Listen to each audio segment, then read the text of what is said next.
All right. Just a moment to catch up a little bit here. Okay. All right.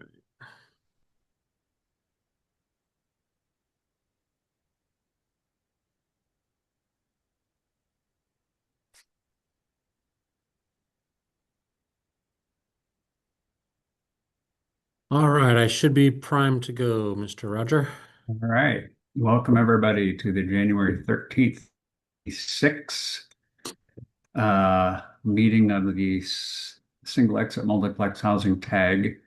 I will note that the notice that you see if you page up says January 13th, 2025, but that is okay. That is incorrect. Sure, it's not the first time that's happened. So if we can do a roll call, that would be great. Roger Haringa, I am here. Dan Young. Here. Thank you. Let me pop one other tool open here.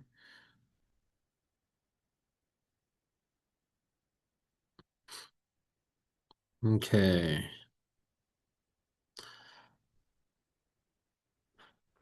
John Hall, not seen in the room. Joe Mayo, not seen in the room. Andy Lorenz, I'm present, sir. thank you. David Kinley, not seen in the room. Jeremy Moore, Present. thank you. Jonathan Goldsmith, not seen in the room. Robert Baglio, not seen in the room. Michael Wright, not seen in the room. Jesse Bank, not seen online. Shweta Sinha is not online. Mike Messer, I'm here. thank you. David Lynham, not seen online. Rich Geisky. Rich, I see you on there, but you're not unmuting. We'll circle back. Spencer Gardner, I'm not seeing online. Derek Weigel, or Hugel, sorry. Yep, Hugel's here. All right. Richard Williams, I'm here. thank you. And John Sue, Here. thank you. And with that, we are one seat shy of a quorum. Hey, Dustin, Rich Gieski's here as well. Oh, Sorry, I was having gotcha. audio issues. Didn't circle back to you. So with that one, we should be good with the quorum. And John Hall's here too. Oh, awesome. So that gets us across the line with one extra.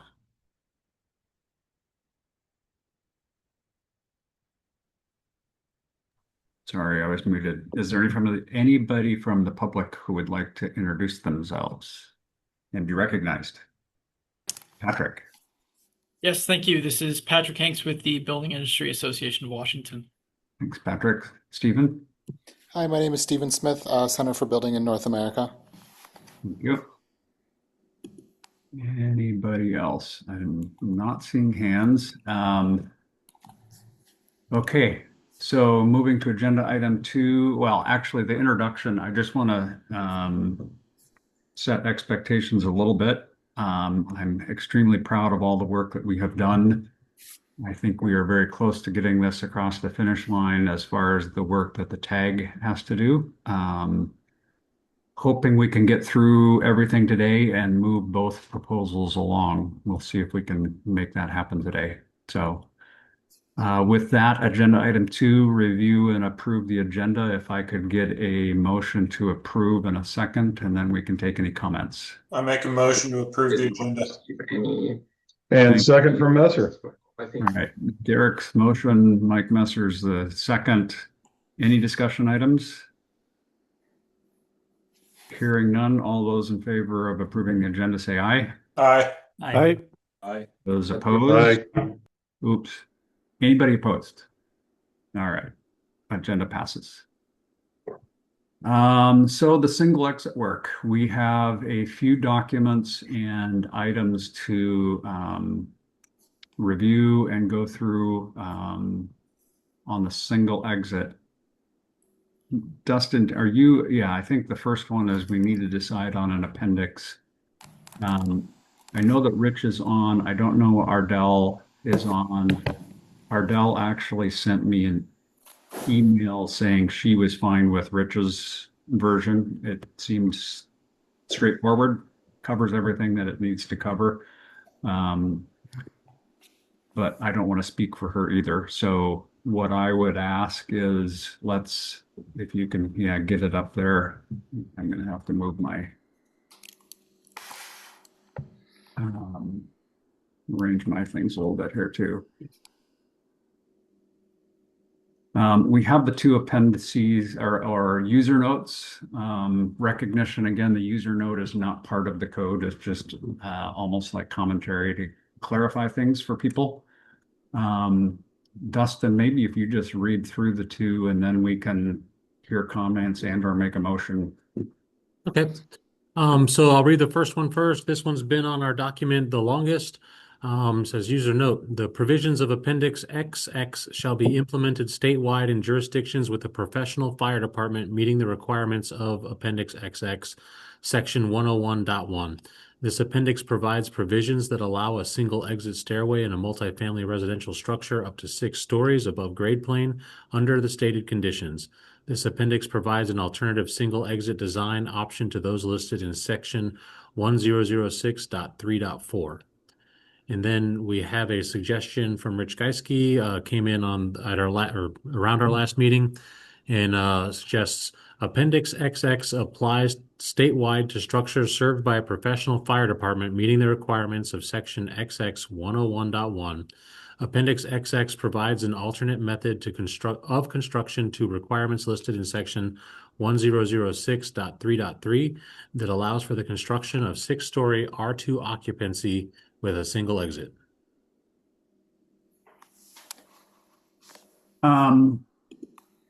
So anybody, go ahead and raise your hands if you've got a question. I'm wondering, I'm fine.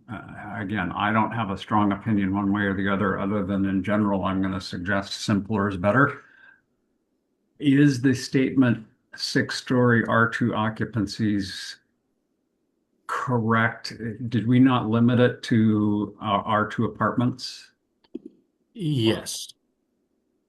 So I'm just wondering if that needs to be edited, or we back out and make it less specific.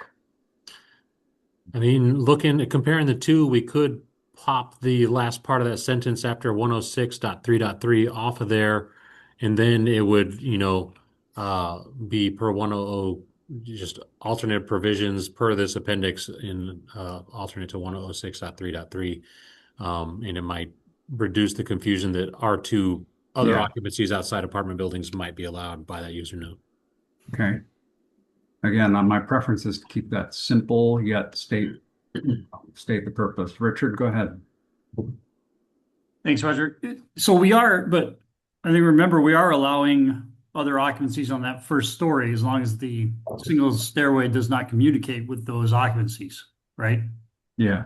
So if it sounds like maybe you're altering language that might be in conflict with that. Not sure.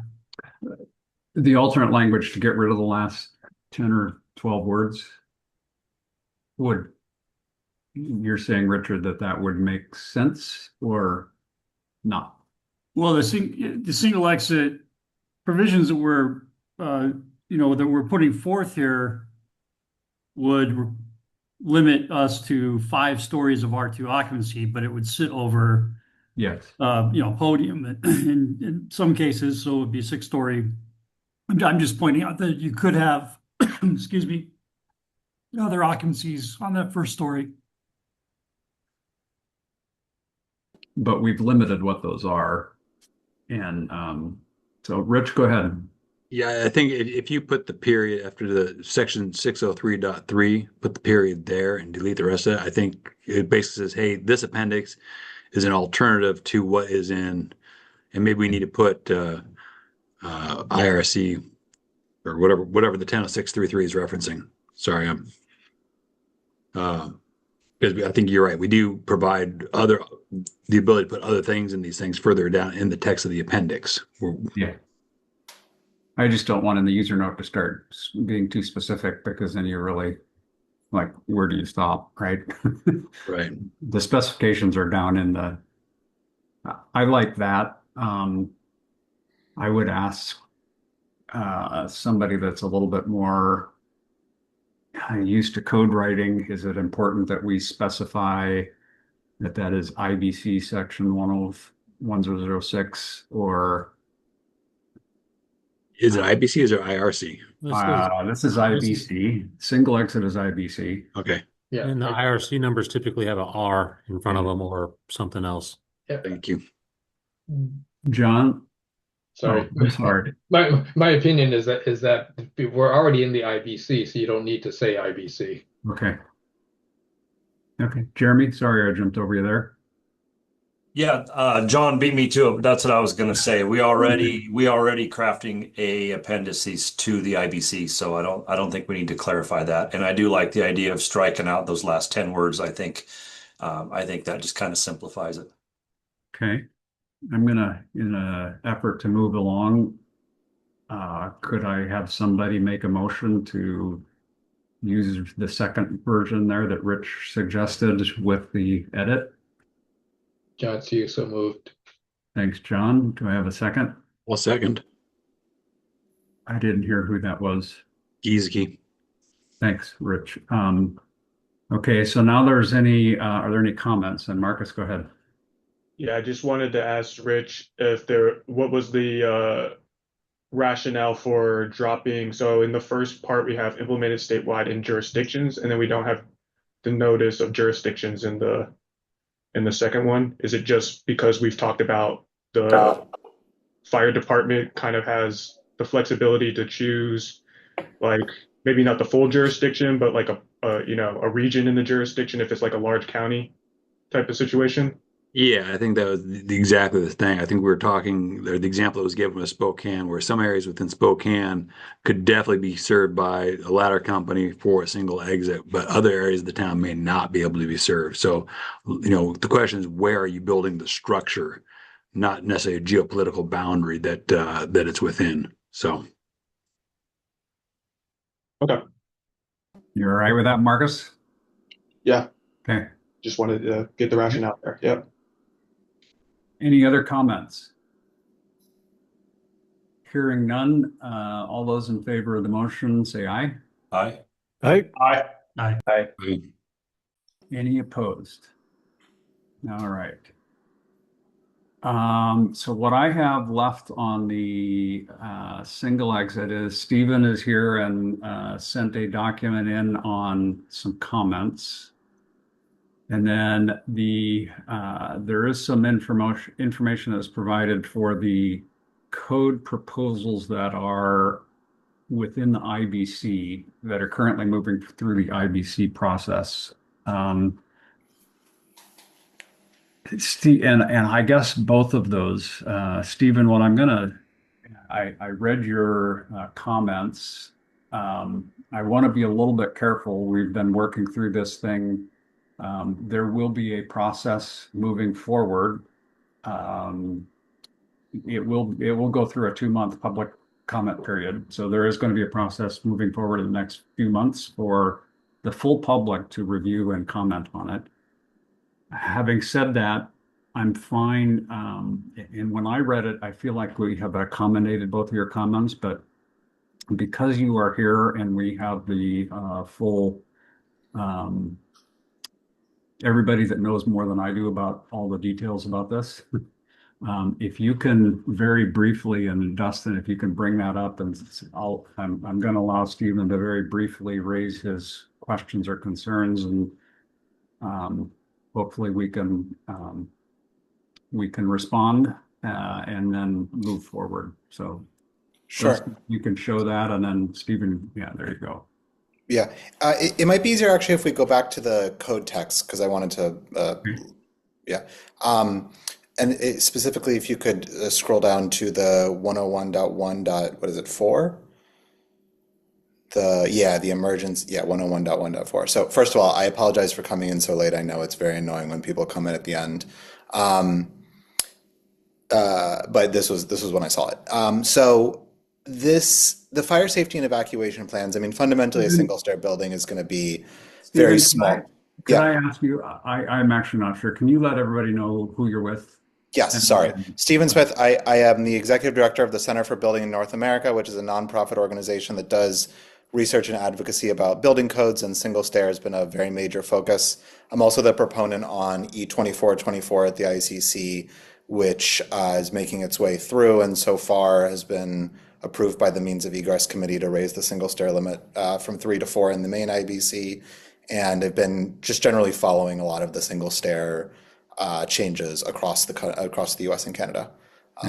So that's my like experience. Oh, I also happen to be coming to you all from a single stair building in New York City, 5 stories, single stair, no fire escape.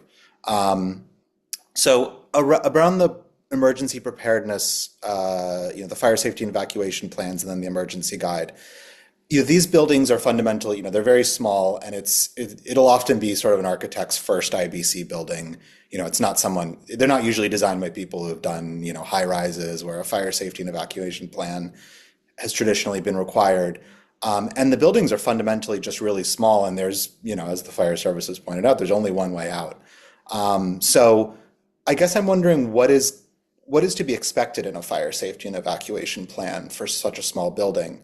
I would imagine that a designer would look at this and sort of scratch their head about what they actually are expected to do, what they're expected to write in this thing. So I'm wondering if anyone has sort of like ideas of what, as a building official in an AHJ, or I guess a fire official, what would they be looking for in one of these plans?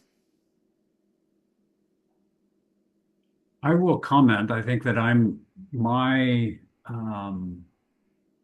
my understanding is that people that will be designing these are familiar with the IBC. It is a product that is built through the IBC, and basically we are just allowing, making some modifications to allow these IBC buildings to go up 3 more stories. So I understand your question about, who is available and who understands it, but my understanding, and some of the fire folks can correct me if I'm wrong, but if you are designing under the IBC, this is something that you would be familiar with. So I don't know if anybody Maybe my comment about, this being sort of an architect's first IBC building was a little distracting. I guess let me just ask, what would they be expected to see in one of these? That's really my question. Roger, I'm coming at it exactly like Stephen has brought out, that this would be the first IBC structure that was built. So that comment totally resonated with me. Okay. Well, that's fine. I go back to, all right, now you have an opportunity to design a building with 6 stories and a single exit, and it is meant for these to be infill. If you're not aware of the IBC, your requirements, this is part of the IBC. You are building this out of the IBC, and all of the other IBC criteria are still assumed that you're going to meet those. We're not saying that you do this and you don't have to do anything else from the IBC. So David, you have a comment? Yeah, maybe I can help you out just a little bit here. And Mike, if I'm out base, let me know on this. But most of these things like this are going to be up to an individual jurisdiction that says, here's a standard type of a form that you got to fill out if you want to do this. So I guess I don't know what it will be yet, because, once it gets into law, then I will probably make kind of a form for somebody to use who may want to do this. So I don't know that we have to, I don't know that we have to articulate it within this document. Thank you. Ken? So the city of Seattle, we have a guide called Multi-Residential Handbook that includes ideas what the fire emergency guide can look like and plenty of information that helps people prepare the guides and set up for their R2 occupancy evacuation. So stuff already exists. That's what we're using in the city of Seattle is just a friendly handout, and it has some fire safety information in there, stuff about lithium ion batteries with scooters and stuff. So it's a resource anybody can use right now. Okay. Rich? I think too, I'm reading the Stephen, your proposal here, and in 403 of the IBC, 403922, this is actually required in all R2s. And so it's just basically clarifying that what's already existing in larger buildings where we have R2 occupancies is required in these buildings as well. And then under 404, there is a list of items that if they apply, you should talk about. And it really is, just informing the residents about what life safety systems and emergency systems are in the building, egress paths. What do you do if you can't egress via the elevators and your mobility impaired? Kind of all that just basic information stuff that people generally, when they move into a building, don't understand those life safety systems. So I don't think it's an onerous threshold to meet. Okay. Sorry, Ken, my understanding is this is not specifically required for single stair buildings in Seattle, but I'm being told, I was not aware of this, that any, even like a 3-family house would require an evacuation plan to be written already? Well, first, Stephen, I just emailed you our guide, or that you can see our handbook. The second is the emergency guide is for any R2 occupancy. They shall be provided, but we're not in the business of approving them. We don't have the staff to actually approve them, so they're just they need to produce them. So we don't review all of the emergency guides, only if we ask for them for whatever reason. But it is in the code. They're supposed to provide the emergency guide for all R2 occupancies. So regardless of size, if they fall into the R2 category for occupancy classification, then they need to have one prepared. Mike? Hey, sorry about that. I just wanted to go back. I was wanting to offer the language on the emergency guide and putting in. It's a trade up to get to that single stair 6-story building. So when you look at where it's currently required for your R2s, it's our hotels, motels, R1 occupancies. And then for the R2s, it's really only in the dormitories for college housing. So when we look at our R2s, at least with the rest of the state outside of the specific requirements that Kim mentioned for City of Seattle, it's a trade up for us. And I think Rich hit it perfectly. It's not a big onerous. The big thing is just telling these folks that when they move in here, this is a specially designed building. Their fire and life safety systems are specially designed. And there's also a fire and life safety strategy designed for the building. It's not necessarily the evacuate at the very beginning. There's a lot that goes into the shelter in place depending on where they're at. So the whole purpose of that brochure is to talk about the building and the expectation of the occupant. So if there were an emergency, they know how they need to act during that emergency. So fire and emergency services and the building systems do their job. Does that make a little bit more sense, at least on the intent behind it? That is what I thought, which is it is a trade up, so it's not currently required.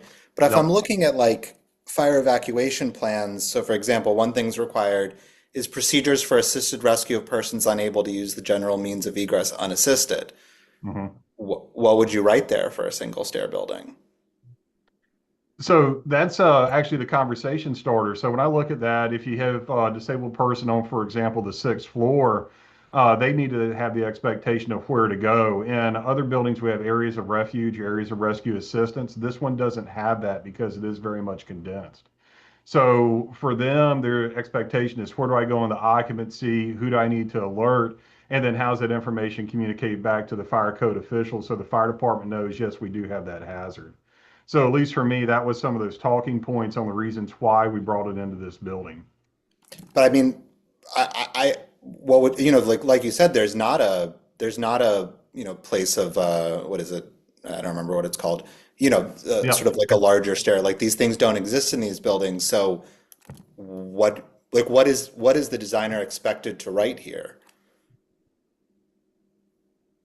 Like, are they Yep. expected to So actually change the I design wish of I the had a building great to answer accommodate for you that? on that one, as far as what the designer is expected to write. But I do think the communication to the fire department or the responding agency would be where those folks are located through some means. And I do want to pass over to my colleagues because they may have dealt with this, especially with City of Seattle. So I'm kind of curious to see what they say.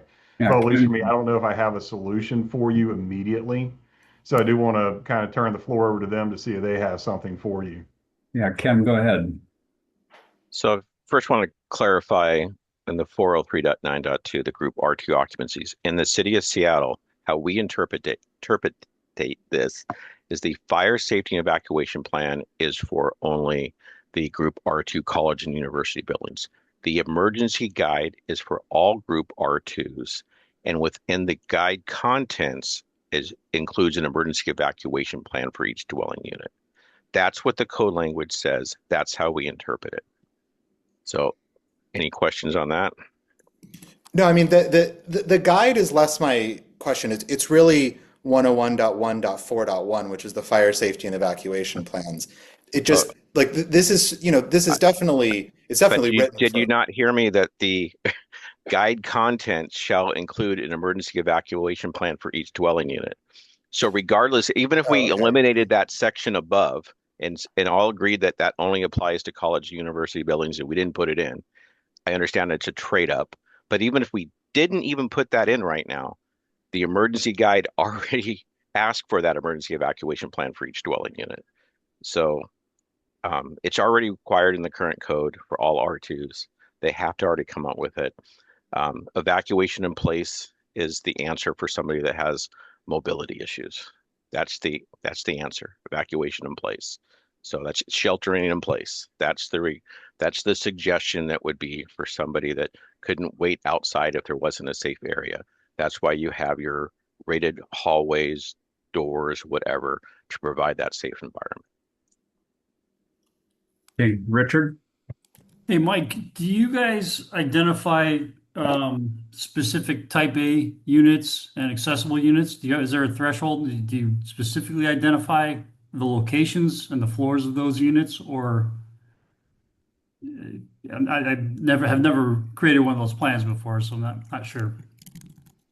So it really depends on the building. As far as the actual identification of the accessible units, that's the building department that'll handle that for us. Okay.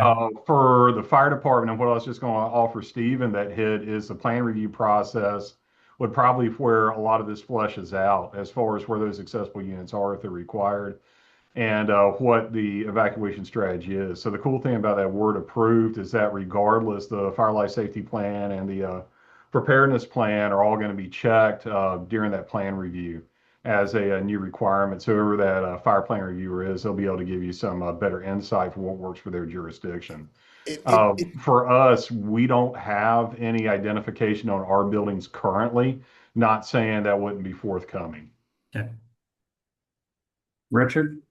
Is that okay? Yeah, all set. Thanks.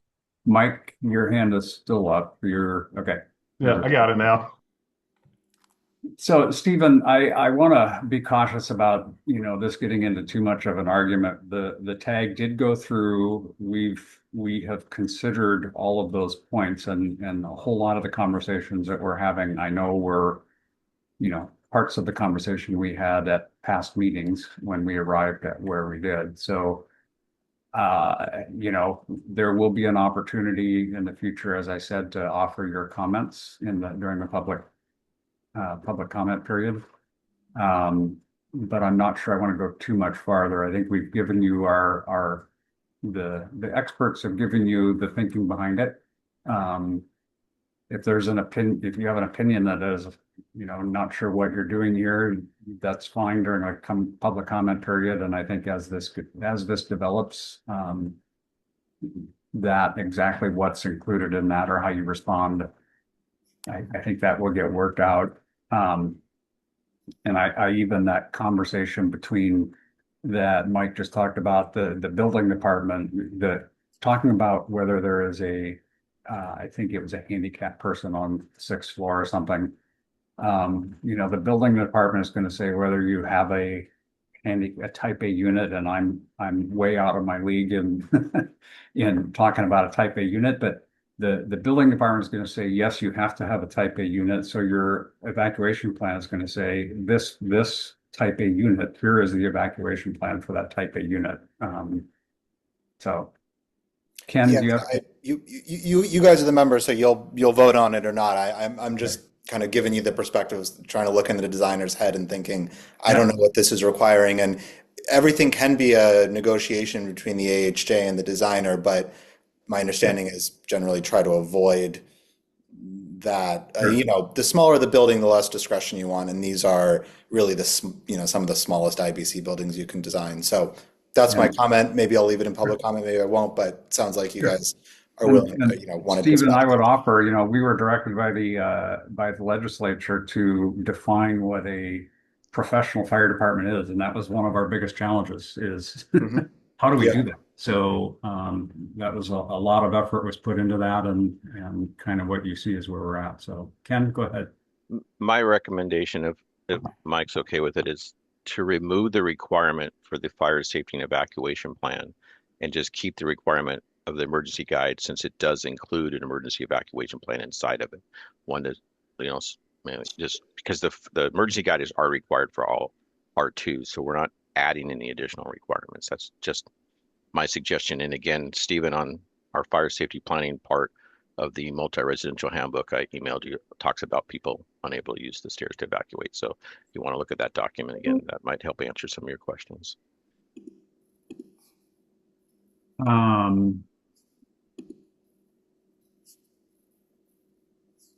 All right. Is that there was a question, Mike, but No, give me a second. Let me get with the team and see what my other colleagues think. And we'll do that by email and let you know when we got something. my hope is for us to move this along today to make a decision, and there is a BFRW meeting on Friday that I was hoping to move this, certainly the single exit and hopefully the multiplex housing along to the BFRW committee after today, if possible. So, John, what are your thoughts? Yeah, in light of what you're trying to accomplish in today's meeting, I would suggest that maybe that the deletion of that language could be something that can be submitted as a public comment. Okay. I like that idea. I mean, certainly there's going to be opportunities for anybody to say, we don't like this, and I think that it'll be our task. If there are, I would anticipate that this tag will need to come back and talk through public comment. We'll see. I don't know that exactly, but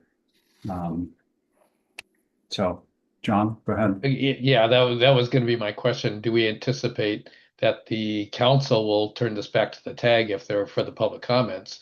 Or do we think that well, I guess given the schedule, maybe that's going to be what's going to have to happen anyway, but yeah. I think my anticipation of the schedule is if we approve this and it goes out today, it will be there will be a CR 102 process where it gets posted and then there will be a 60-day public comment period. Whether or not these two align with all of the rest of the 24 codes or not, I'm not sure, because they are mandated by the legislature. They can run on a separate track, but my hope was kind of to run those through. I think there certainly will be the process that the council would go through is once all of the public comments are received, they have one of two options. Well, actually, the council will probably send it down to the BFRW committee for review. If the BFRW committee feels like there is technical questions or concerns beyond what we as a committee feel like we can make the make a decision on, then we would send it back down to the tag. So it kind of depends on the depth and number of comments that are suggested by the public comment, whether it comes back to the tag or not. And I will be honest, I kind of understand the question here of, all right, we either get rid of the 101.1.4.1 and just do 101.1.4.2 because everything is required. I think that that's something that the BFRW committee, with some input from, fire experts, some of the people that are on this call, we can make a determination. I mean, I understand that that isn't a technical issue. It really is a code writing issue. What's the right way for this to be presented? So that is our process. Is there will be public comment. I don't know exactly what will happen with the public comment, but certainly if there are significant changes proposed by the public, the process will be the council will send it to the BFRW. The BFRW, if they feel like they need to have tag comments, then it will come back to this tag. So, okay.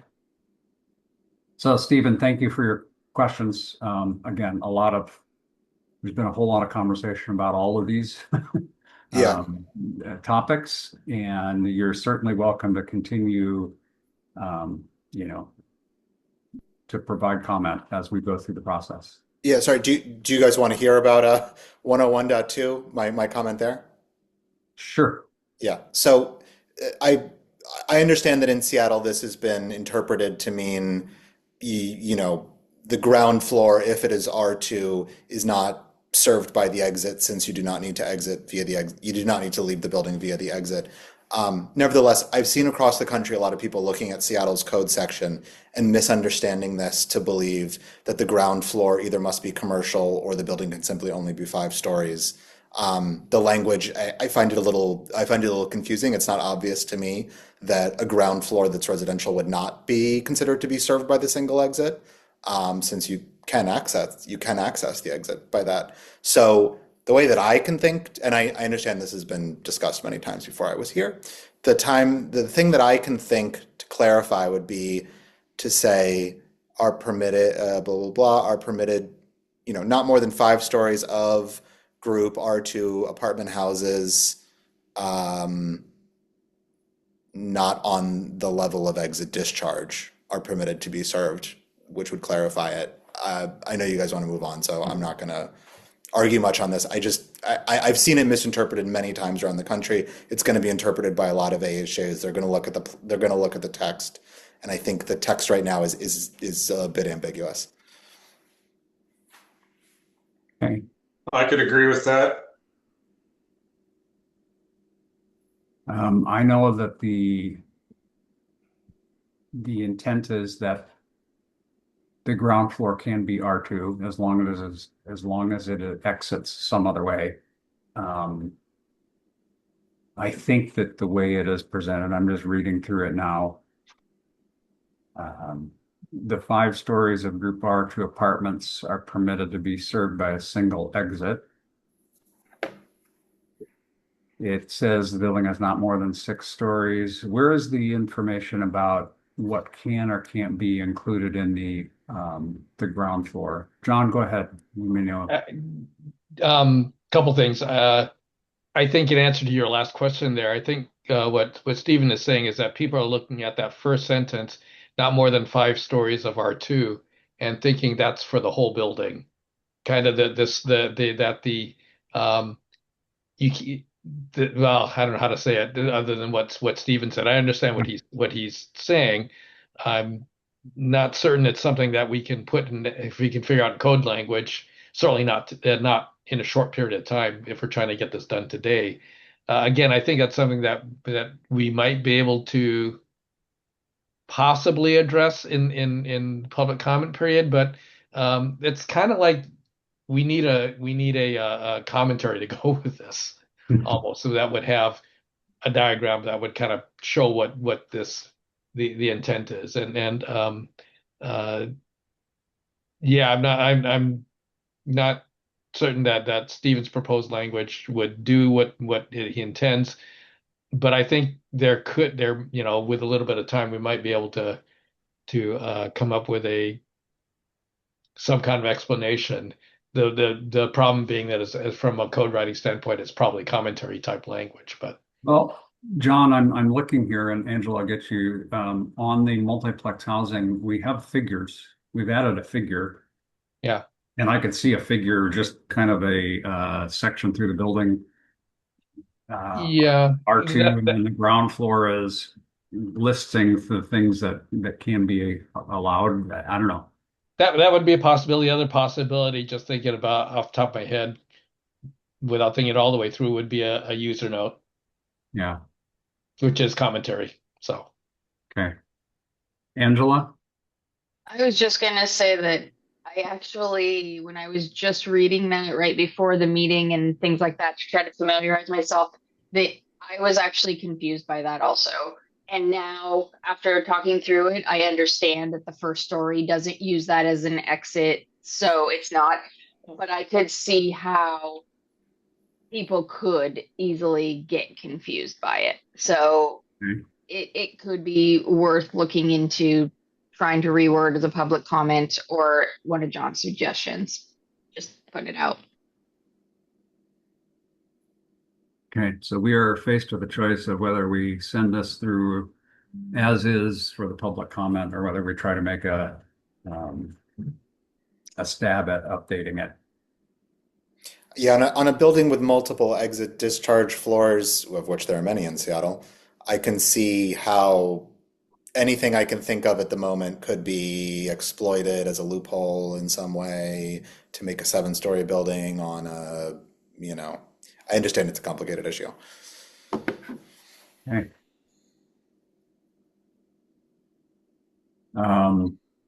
Let's make a run at it, Roger.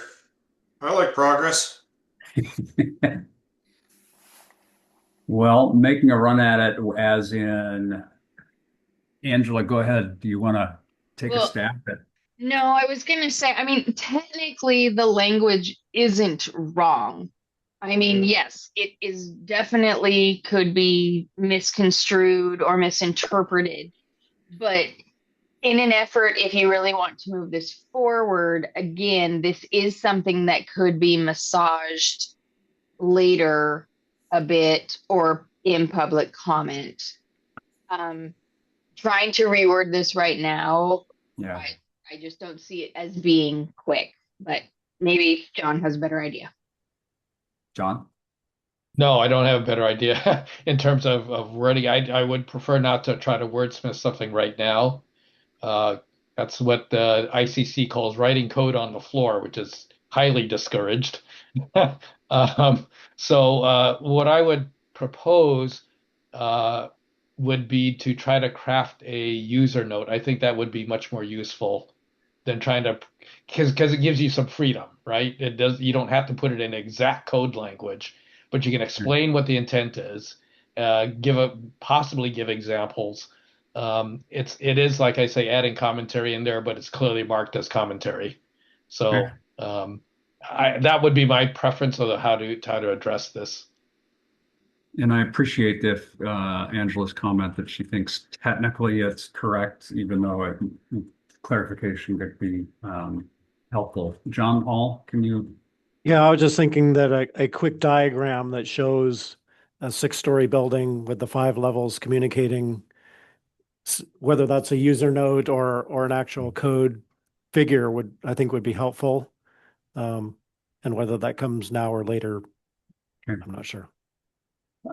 I'm just going to offer, I mean, I know there have been a few people trying to correct it now. I am comfortable with addressing that clarification during public comment period or after the full public comment. I think certainly clarification, making this as clear as possible is good. So I think after public comment, if we add a user note and or a diagram to clarify that issue, I think that would make sense. So, okay. Steve? Stephen, thanks for your thoughts and certainly, it's not a simple thing. Our group has put a whole lot of work into coming up with where we're at, but it certainly can continue to be improved. So, Thank you for hearing me on last notice. Thank you. you bet.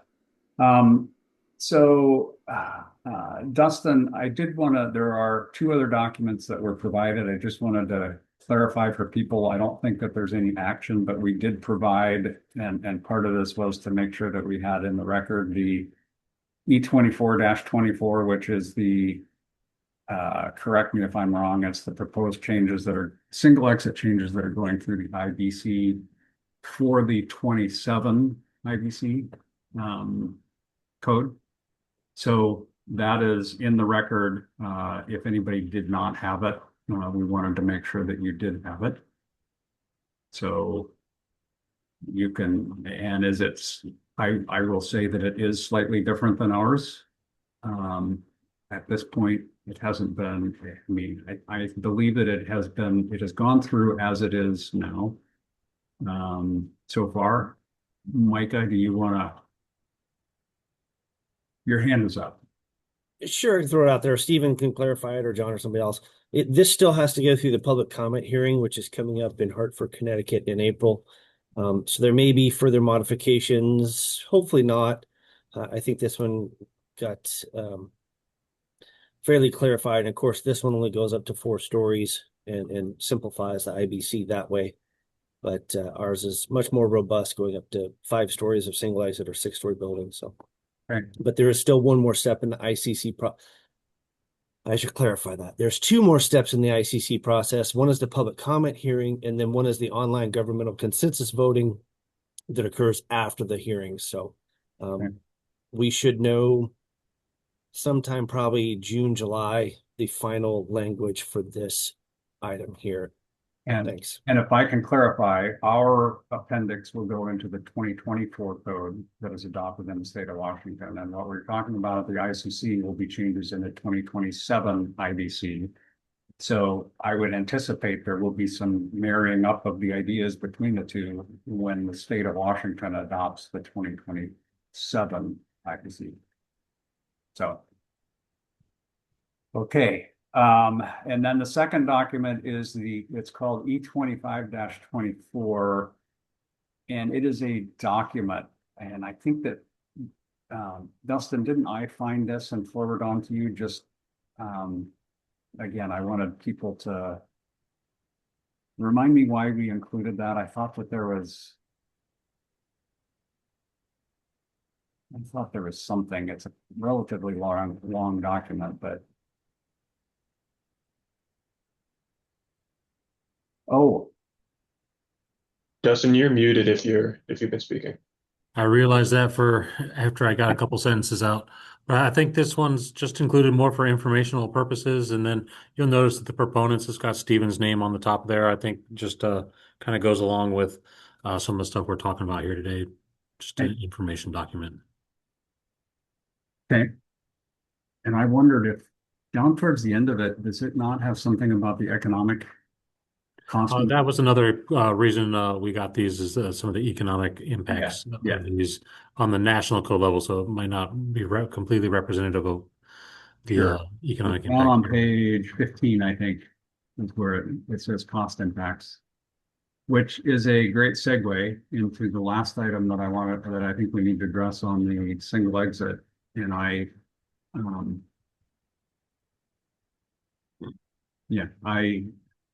the approach that they took, basically is the single exit takes up 7% of the floor. It really is I need to make sure I'm not getting my 2 cost assumptions. Yeah, you save 7% or something like that of the floor plate by a single exit compared to a double exit.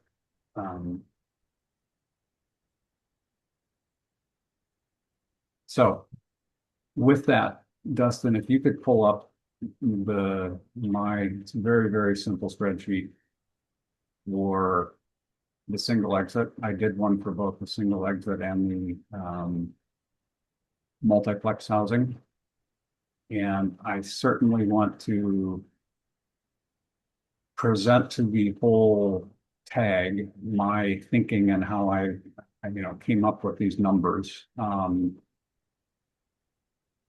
it is a very, so I guess I will back up. We are required, well, there is some question as to whether we are required to do an economic impact study. I think we've heard from Dirk Dirk opined from our Attorney General's office that he thought that we should. So assuming that we need to do it, typically there is the first economic input analysis is made by the proponent. Then it goes to the work group on economic impact, and they actually make a determination whether the economic impact information is sufficient, and if more study is required. So for these two proposals, I felt like us as a tag should at least put a quick and dirty analysis that we attach to the proposal. So my ideas would be to do this very simple proposal that gets added to the proposal that moves forward into CR 102.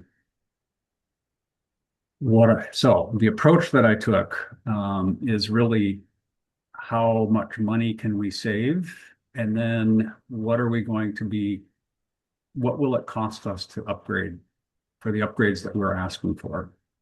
My assumption on the cost savings is the building area of 24,000 square feet, which is 6 levels of 4 units at 1,000 square foot per unit. I don't know, there might be units that are larger for sure. There might be units that are smaller, but I said 1,000 units is going to be a ballpark number. The cost per square foot I had as $300 a square foot. Now there was a data, if you can go back to the document that you have right before it on the, not that one, it is the average construction cost of small apartments in Washington State. And I will just say, I went to AI overview, asked AI, the internet, what's the cost of a small apartment in Washington State? And AI said $300 to $500 a square foot. So I chose the $300 a square foot because the number I'm trying to get at is a cost savings. So I wanted to be conservative. And all of these documents were provided if you want to look at it more closely. So then, Dustin, if you can go back to the spreadsheet, I said that we are saving 7% of the floor plate. I initially had 5% in there, but then I used the document that we just showed on the cost savings that we showed right before this. So I used 7%. The number I came up with the reduced cost is $500,000. Can it be, is it $400,000? I don't know. Are we saving only 5%? So I came up with $500,000 of reduced costs, and then I looked at, all right, what are we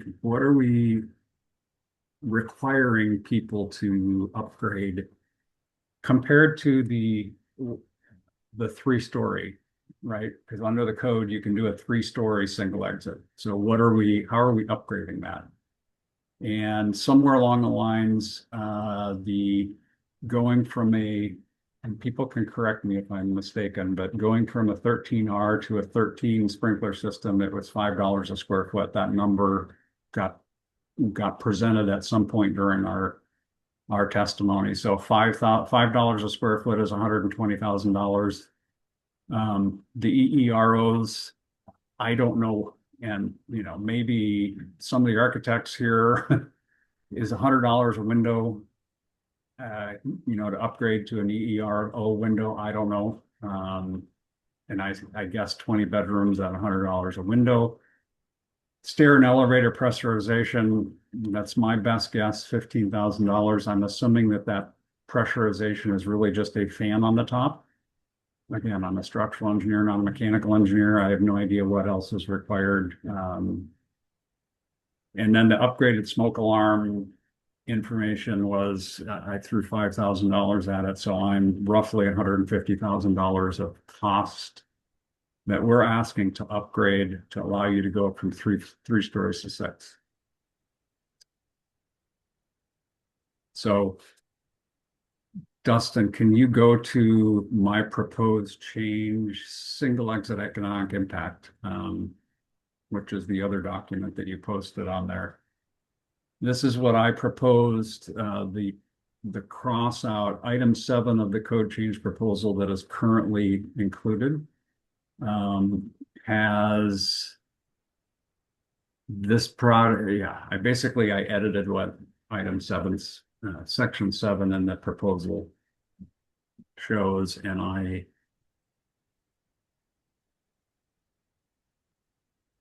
summarized the analysis that I have. So yeah, so there's the if no state reason, and I just edited that. So Ken, go ahead. Well, Roger, I'm not comfortable in supporting the $150,000 difference between a 13 and 13R based on somebody who said $5 a square foot, unless it was actually a fire sprinkler contractor that does this for a living and could actually lay out what the cost of the underground would be different. And something to that effect. I don't think we should be just throwing numbers up and just guessing. I appreciate that, Ken. And actually, my 2 things. That was why I wanted to bring it to this group. As a structural engineer, I don't want to be one throwing numbers together either. But I also felt like this group was the best group to try to put some certainty to these numbers. Number 2, I actually thought that it was Dustin, we do have a sprinkler representative, and I don't remember who that was. Oh, I've gotten to know the guys as the fire guys, but which one's the sprinkler provider? Give me one moment. I don't think I have a label on our attendance sheet. Or if anybody else. Was it Richard Williams, maybe? I'm not 100% sure. I'm guessing. So Okay. No, not me. Not you. It was one of our, when we were going through the whole conversation about whether we do 13R, or we require it to get updated to upgraded to a 13 rather than 13R. That was where the $5 a square foot came from, and it was from our sprinkler. Somebody that we brought in to talk about the sprinklers, and I'd have to go back and figure out who that is. Mike, go ahead. Yeah, and I know we had a fire alarm on, and we got some pretty good quotes on those outfits, but a sprinkler, just because I'm looking at Marcus, he's up on my top. I know the 2 of us had conversation when we were working on the multiplex. He had some quotes, and then his questions. I know my office reached out to 4 of our companies, and we got real world quotes for the multiplex side of things. So that was the 3 stories, 8,000 square feet, 6 units. I don't think we ever quoted out the 13 versus 13R for the single stair. The biggest thing that we did talk about for the single stair was the additional water flow and coverage. Okay. Marcus, you're shaking your head. You have the dangers of having your camera on. Yeah, I'm trying to find the link to it. I found if I could share my screen real quick. Yeah. To that point about the multiplex one. Is everybody seeing a Word document for me here right now? Yeah. Yeah. Okay, so this was like something that I picked up from Felix Zemmel, who's a PhD candidate. He's probably maybe already gotten his PhD at this point, since this was published in 2022 or 2023. But and this wasn't between 13R and 13. This was just looking at what a 13 D system would cost for different IRC structures of different varying sizes, and kind of the range of that in terms of a survey analysis, cost benefit analysis.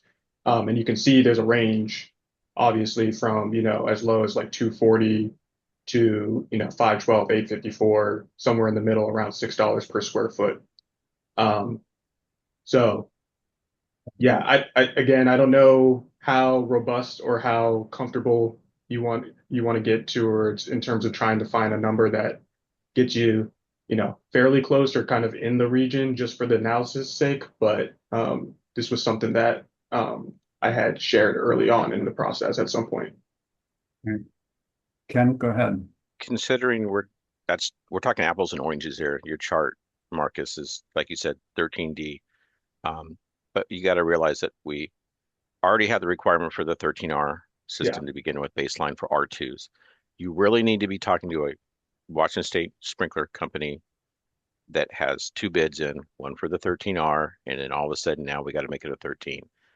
This is your biggest dollar amount in your document, and you shouldn't just be guessing on it on the expense. You really should take the time and actually get somebody to provide that information. Ricky Campbell, who is a fire code tag member, is in the sprinkler industry, and that could be someone that you could reach out to. There's plenty of other sprinkler contractors out there that could probably throw something together for you that's much more accurate than a guess. Okay. All right.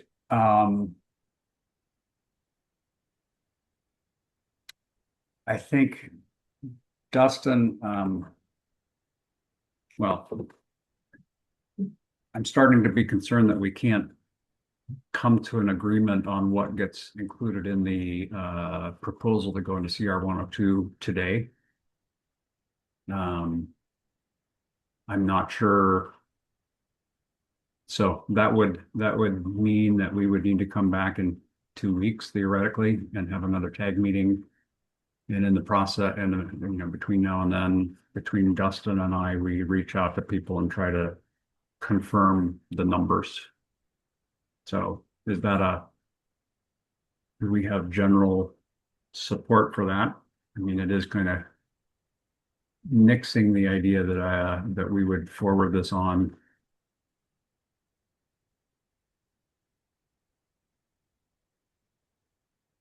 Anybody else? I mean, I was trying to get this thing through today, but if we're not going to get there, we're not going to get there. John? Well, just if we don't get it through today, then we can that'll give us time to work on a couple of the other things that we talked about earlier. Yeah. Mike? I just wanted to put in my support for the work the committee's done up to this point. Numerous months, a lot of collaboration, and I'm really proud of what's on that paper. So just openly, I want to support the work that we've done as far as moving it forward. Okay, Micah? Thanks, Roger, for trying to put some numbers together. I know that's a difficult one for a lot of folks that aren't necessarily doing that all the time. I did want to point out that the pressurization item, though, that's automatically triggered in Washington, I believe, for these structures when you hit 5 stories. So there's a differential there that I don't think we're capturing it accurately. I mean, 4 stories or less, yes, but when we hit 5 stories in Washington State, you're already putting that pressurization in if it's single exit or not. So there's some differentials there we have to look at. I think Ken mentioned it too about the sprinklers where when you're over 4 stories, you're automatically in a 3 or 13 system. So you're maybe not adding as much cost as you think because you're really only picking up 2 stories of 13. And I again, I appreciate you putting the numbers together, but I still think we are looking at it as what we are enhancing when that's not the case. Again, we already have 6-story R2s allowed in the building code. This is what are we backing off on to allow this in this appendix. So again, I don't know if we're necessarily enhancing anything for a 6-story allowance. We're actually going backwards, in my opinion. And I think there's there'd probably be some minimal cost, but I agree with Ken. I don't think we're going to have that big a number. Thanks. Well, Micah, I was the same when I took an approach at it, is like, let's be as conservative as possible on the cost savings and then be as aggressive as possible on the added costs. And, what I came up with is 150 grand of the added costs and $500,000 worth of savings. So, I totally understand. I would do the same if I were to the estimate. So, but with all of us here, you want some input and some discussion. Again, I appreciate you even taking the time to do those numbers. I know it's always hard when I'm doing code language or proposals to come up with numbers that I have no clue on. Thanks. Okay, John, go ahead. Yeah, I'm not a cost estimator, but I did just happen to look at a couple of recent cost estimates that are prepared that showed, at least from our experience, like $3 to $5 total for fire sprinkler systems installed. So I think your numbers are probably good on the conservative side, that you may have overestimated that number. So $3 to $5 installed for a 13 system is what I've seen in some recent cost estimates, just to set the stage. Okay, thank you, John. Patrick, I was waiting for you to comment. Sorry, trying to multitask over here.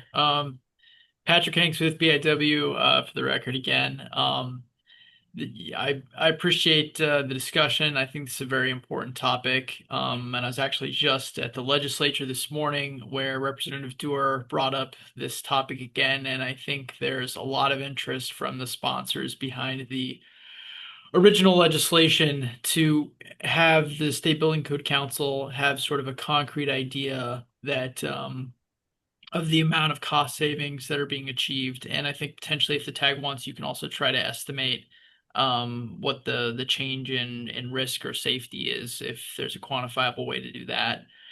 When I've talked with builders about how to estimate code change cost differences when it gets to this point, I had one builder who sort of asked, and I will ask the question of potentially Roger's staff or the tag today, is it possible for the State Building Code Council to, once the code, the proposed version of the code is done and complete by the tag, to get some sample plans and put that out to bid to get proposals on what it would actually cost from different builders, and then you could average that out or weight it, but get some real data, or potentially, like other people have mentioned, you could try to get a cost estimator to get more specific idea of what the different costs for components or the entire building would be. Okay, thanks, Patrick. I know you had sent an email. I had sent this to you, and that was your comment. On the one hand, that would be significantly more accurate information, and I understand that. On the other hand, what this specific code change proposal, do we have to do that? We have no budget. The State Building Code Council does not have a budget to go out and hire somebody to do this cost estimating for this. I think there is money for the energy code, but none of the other building code items. So we need to do the best we can and meet the intent of the economic impact RCW. So Richard, go ahead, and then I also am going to call on Todd as just put him on the spot. Richard, go ahead. Yeah, thanks, Roger. This is expanding on what Micah was saying. I think we also need to think about a 5 or 6 story building that currently requires 2 exits still requires a 13th system. There's no savings or no additional cost in terms of the sprinkler system. There's an added cost in pressurization, and there's a reduction in cost because you're being allowed to take a stairwell away, right? I mean, I think that's kind of the way we have to start also thinking about this. There is no added cost for the sprinkler system for that if you compare apples to apples in terms of the number of stories. That's kind of right or wrong. That's how I'm looking at it. Okay. Micah, that was a thumbs up. Well, Dustin, can you go back to the spreadsheet then? So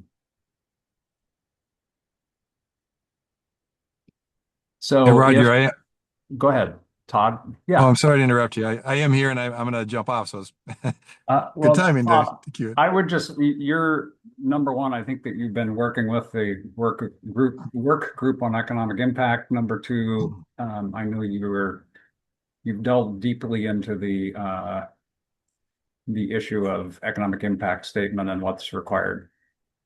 So I wanted your thoughts.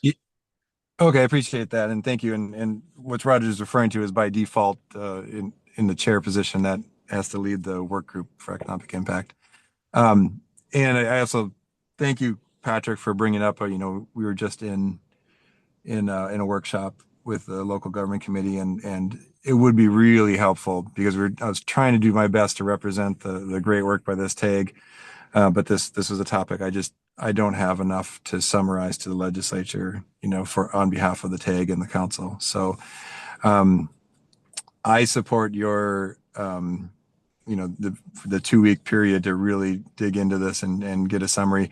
I do question whether or not it's really critical on moving this forward, but I think we have time to do that before the council meeting. So if you can squeeze this in for the council meeting, that would be enough.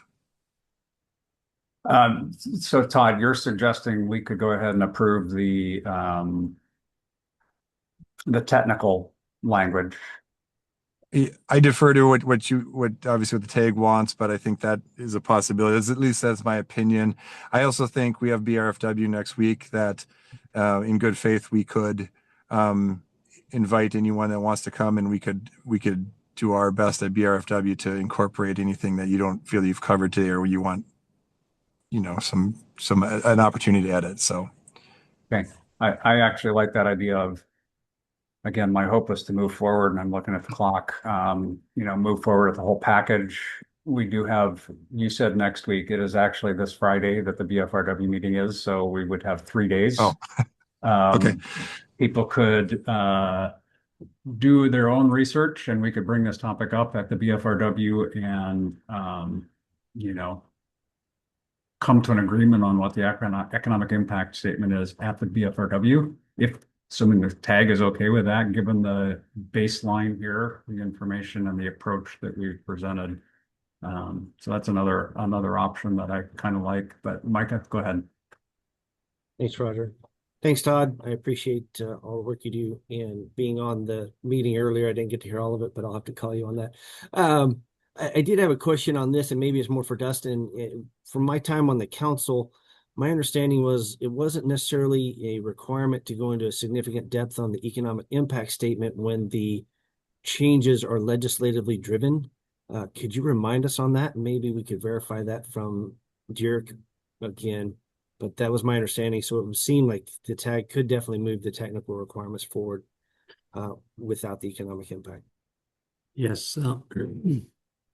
So when it comes to legislatively driven code updates, the advice that we have from Dirk is that when the legislature specifically dictates the code language to go into the code, that would be a scenario where we don't need to do a economic impact statement for that rulemaking, because the legislature has dictated the code. Like an example of that type of legislation would be what's currently in the 1927.560 for the WUI code.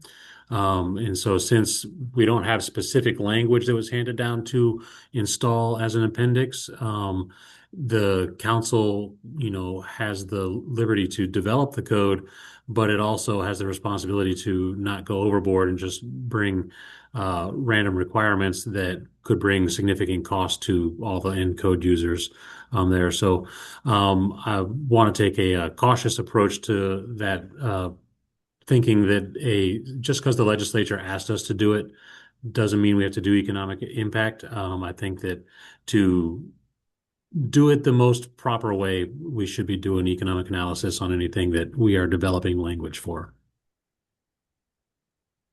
Okay, Mike.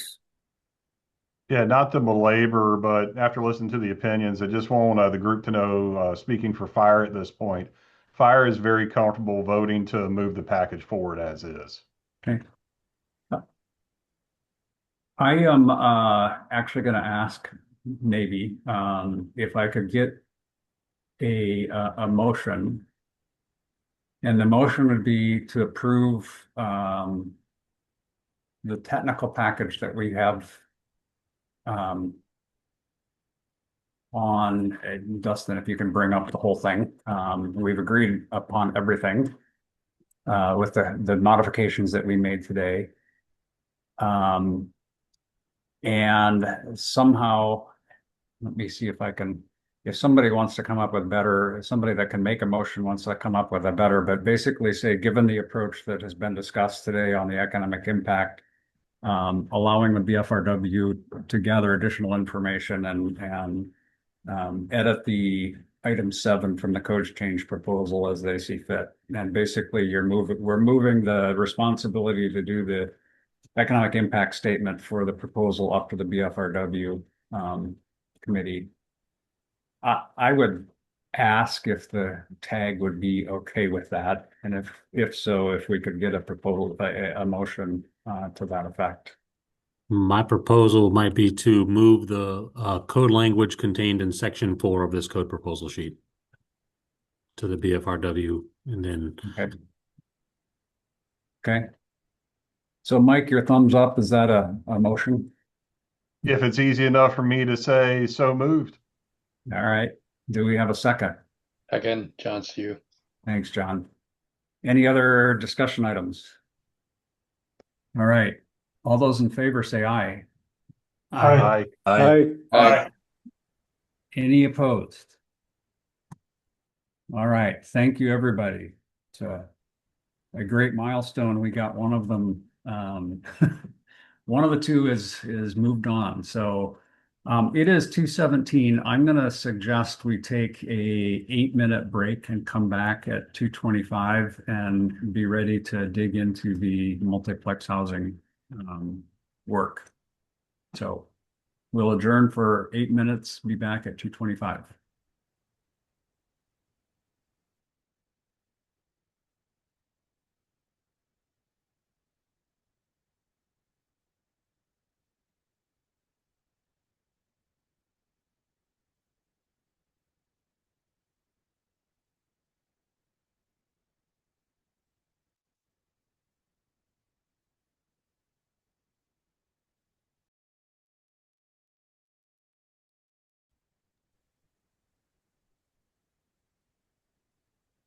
All right, welcome back, everybody. I guess I will ask, as just kind of paperwork, any input or thoughts that you have on the economic impact for the single exit, please email them to Dustin. I will certainly be pulling information together to try to present the comments and the approach that we've talked about to the BFRW on Friday. So on the multiplex, Dustin, if you can, I have all of the documents open that you posted. I am a little bit confused as to what all of them are. So I think that we have the parking and EV that needs to be discussed. We made progress on that, or there were some changes proposed to that. I know that you have a proposal form, and I know that we have the comparison to the IRC and IBC.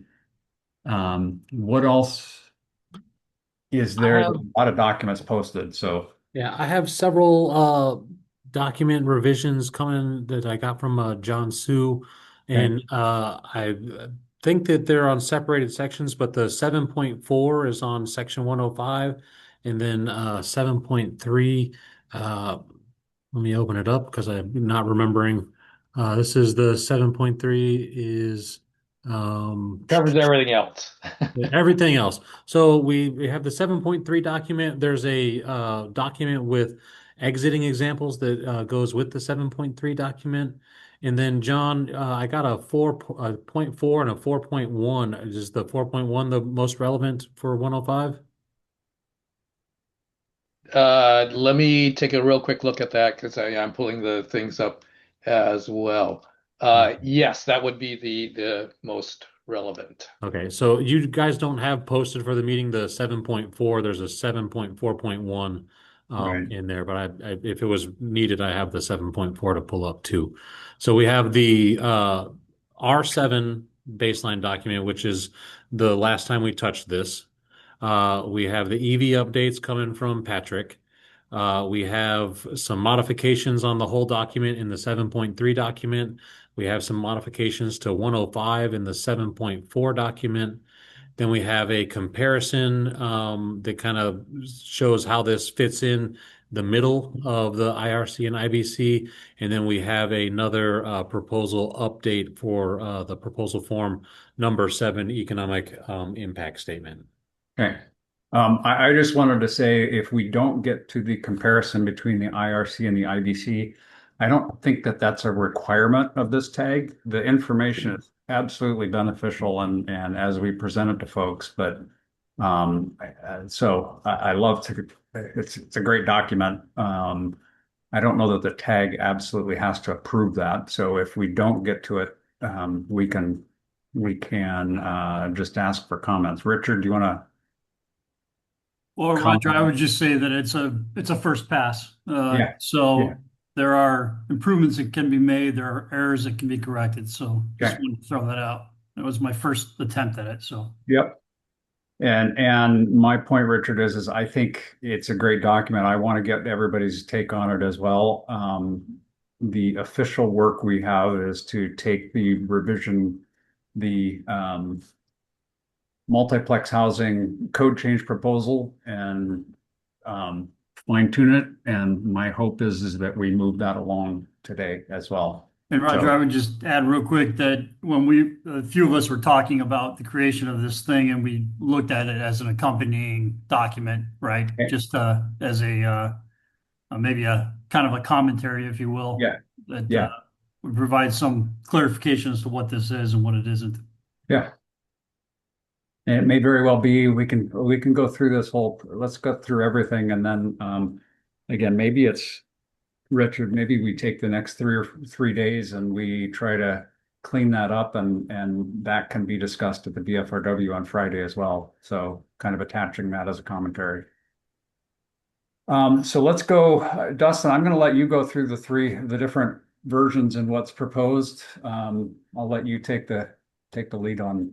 All righty. So what I have pulled up for you guys here at the moment is the result of our last time we talked about this. So this is all of the multiplex housing tag with the EV stuff inserted in there. I want to say we reorganized it, but I might be conflating the single exit and the multiplex topic. But this is the resultant of the last meeting and all those changes. And so I'm going to keep this one open and then we'll kind of just go through. I've got them organized here and on the top of my list is the EV updates. And if it pleases the group, that's the one I'd like to launch off with to start off. And Patrick, what would be best for you to help explain what we got here in this document? I'm going to be showing them side by side. Patrick's document's going to be on the right. The one we're looking to bring changes into potentially is on the left here. I actually think I'm a little bit confused because a lot of this occurred over the break, the holidays, or right before the holidays, and then I know John and Rich have put in a lot of good work in reorganizing everything, so I don't recall what is what at this point. Gotcha. Well, how about I run through and look for changes that are in the document I have from you, and then we'll do a kind of compare and contrast. So the first one that's popping out. So I think I do see. So I think I tried to do some cleanup work there. So I forgot to include the automatic load management system definition because that term is used in the code that the EV charging section that the tag's been looking at from the IBC state amendment, and that definition is pulled to match with that.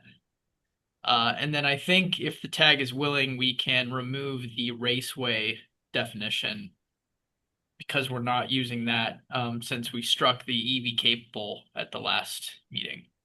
Okay.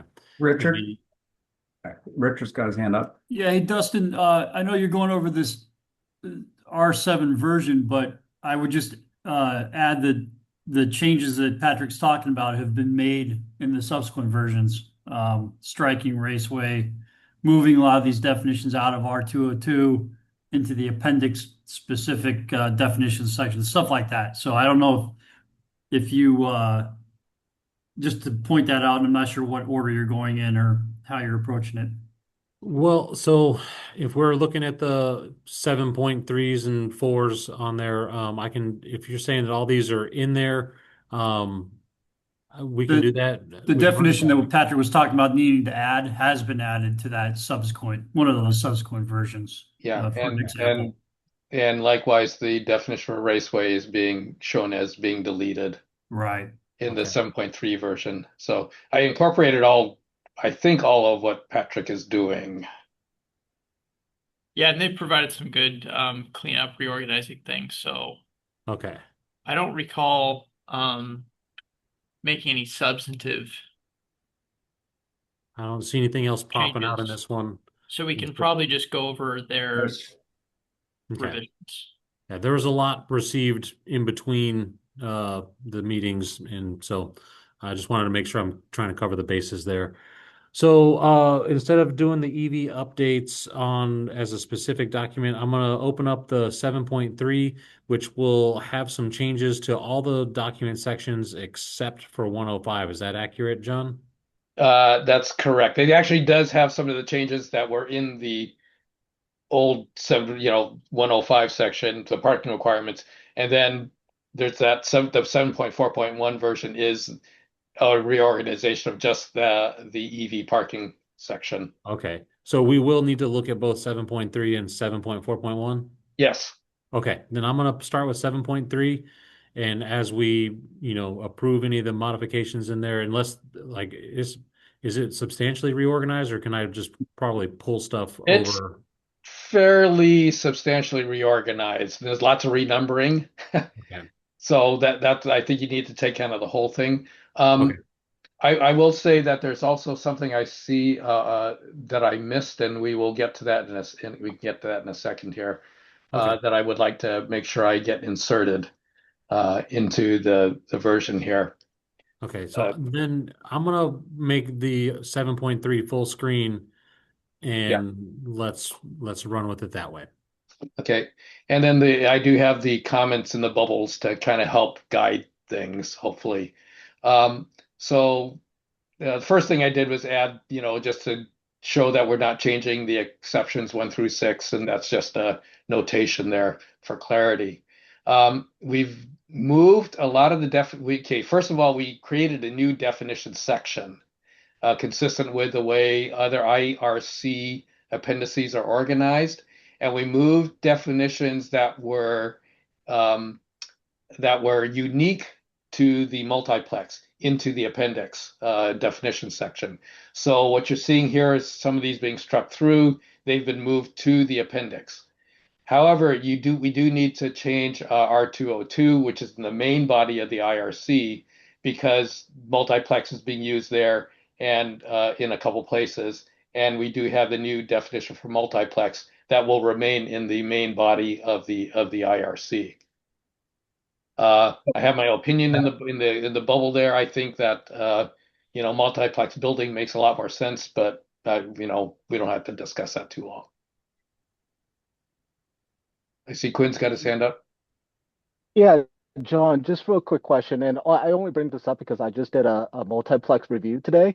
And should at the very end of that definition for multiplex, should it say common walls or floors, or is it intentional to say and? Because the situation I had today was that they were separated with a common single exit. It was only a 3-story, but two units per story with that stairway in the middle. So the only separation was the horizontal floors.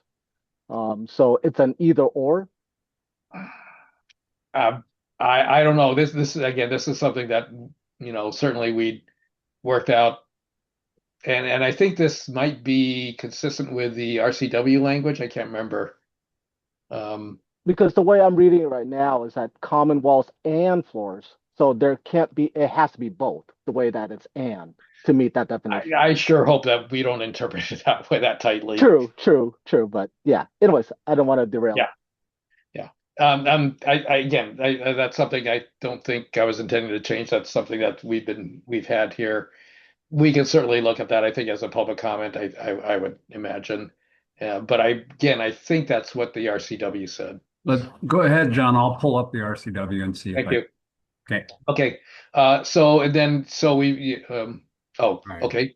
That's happening. I had it primed. Common walls and floors. I think that's the only reason we've got it that way. Okay, that's fine. Thanks. Okay.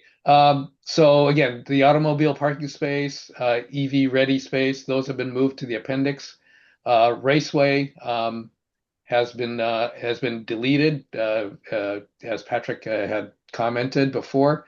I did have a question about automobile parking space, whether we really needed that. Patrick made his case saying that we should keep it.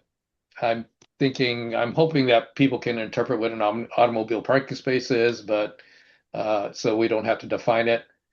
But anyway, that it's still in the appendix, so we can move on. If you scroll down, then keep going. Okay. So I did a little bit of editing with the user note. I don't think we need to say about this appendix. My only comment here is that oddly, in a lot of the other IRC appendices, this actually appears as a code section under what's called purpose and intent. I don't think we need to do that, but that's just for consistent formatting. Okay, so when we get to XX 101 general, again, not much has changed here. The highlighted sections I highlighted them in yellow to show where things are being renumbered because we inserted a new section. However, Dustin, I do want to make a couple changes in here because mainly because I forgot to insert I'd made it on an earlier version and forgot to include it in here. And so, we'll come back to that. In the exception, the question has been raised in the tag about whether the definition of common use areas encompasses the means of egress, and would people interpret this as saying you can't have a common means of egress, or the common means of egress wouldn't be allowed, and some are questions about that. So what I would like to do is take in the first line there where it says common use areas used for, and then insert the means of egress,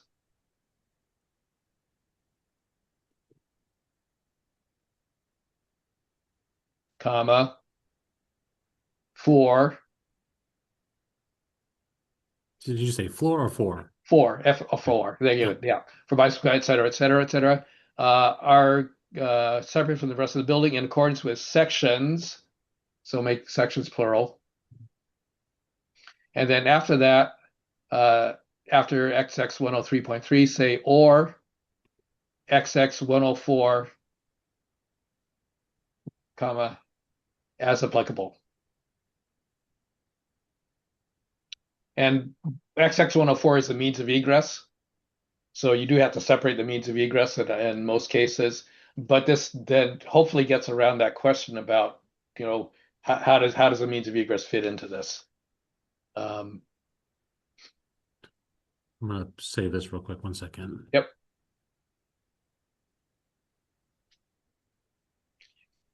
Yeah, 3.1. I think that's the only change I found that I forgot to include. Okay, so nothing else in 101 changes. So if you can keep scrolling down. Marcus has his hand up. Go ahead. Sorry. Go ahead, Marcus. Yeah, can you go back up to that section, John? I just wanted to ask about, I know in a previous version or a previous time meeting, we've talked about this this last paragraph and the multiplex building not complying with all of the above conditions shall be designed in accordance with the International Building Code. And I think we had a discussion at some point about this last sentence, whether that last sentence is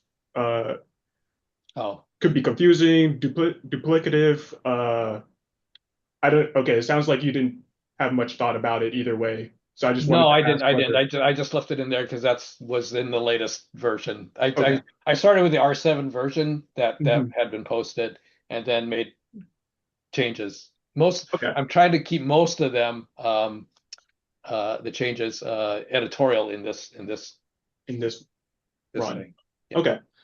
I'll just flag my still kind of like, I guess, question out there around that last sentence and whether you know, the multiplex buildings designed using the appendix should comply with the provisions of the International Fire Code for Group R2 apartment occupancies unless otherwise specified. But then like we have a whole, you know, this whole section is specifying the different things. So I guess it's like, is there any chance or any confusion that would arise from that last sentence that somebody then feels like they need to go into the fire code, the International Fire Code for Group R2 apartments to find out more information? I guess is like the question that arises for me. I don't know the answer on myself. Looks like Rich has his hand up, but Yeah, Richard, go ahead. Yeah, John, I may be looking at a different version with different numbering, but it looks like XX104 is parking requirements. Am I? you're looking at the old version. Yeah, I am. All right. There's so many on my computer. Yep. Marcus, keep your make sure that we come back to that. I know that sentence was part of where the conversation as to whether we needed to put something in the fire code, and I think we ended up not necessarily. So put that on your list and let's address that after we've gone through everything else. Okay, go ahead, John. Okay, so the next section there at the bottom, if you can scroll down. Okay, I'll let him. I'm just going to color it so I remember. Sure. Okay, so this is where we insert all the definitions that are unique, I think, to the multiplex buildings. Here's where, okay, and this is where maybe if we want to discuss that, I've proposed, even though it got moved, deleting the automobile parking space requirement here. Again, I'm thinking that it's not really necessary. Patrick seems to think that it is. I can live with it either way. So, but at this point, I'm just showing it as being struck. Patrick's got his hand up. Yeah, I thought it'd be easier just to discuss this now while it's up. Yeah. I recommend keeping it for two reasons. Number one, it provides greater synchronization with the Washington State amendment that's coming up in 2024 in the building code. It's going to have a definition for automobile parking space. And then number two, I think it serves a functional purpose of when it's not clearly defined, there could be some issues with code enforcement if depending on how they want to define where the EV charging requirements should comply. I know that this issue has come up in past code cycles when discussing EV charging requirements for residential buildings. Is a driveway a parking space? Is a garage a parking space? How many cars can you park in a driveway? And while that may not be as big of an issue for multiplexes, I just thought that it would be easy and clear to include it, and it comes from the IECC appendix for EV charging, so it's not like we're creating something entirely new. Richard?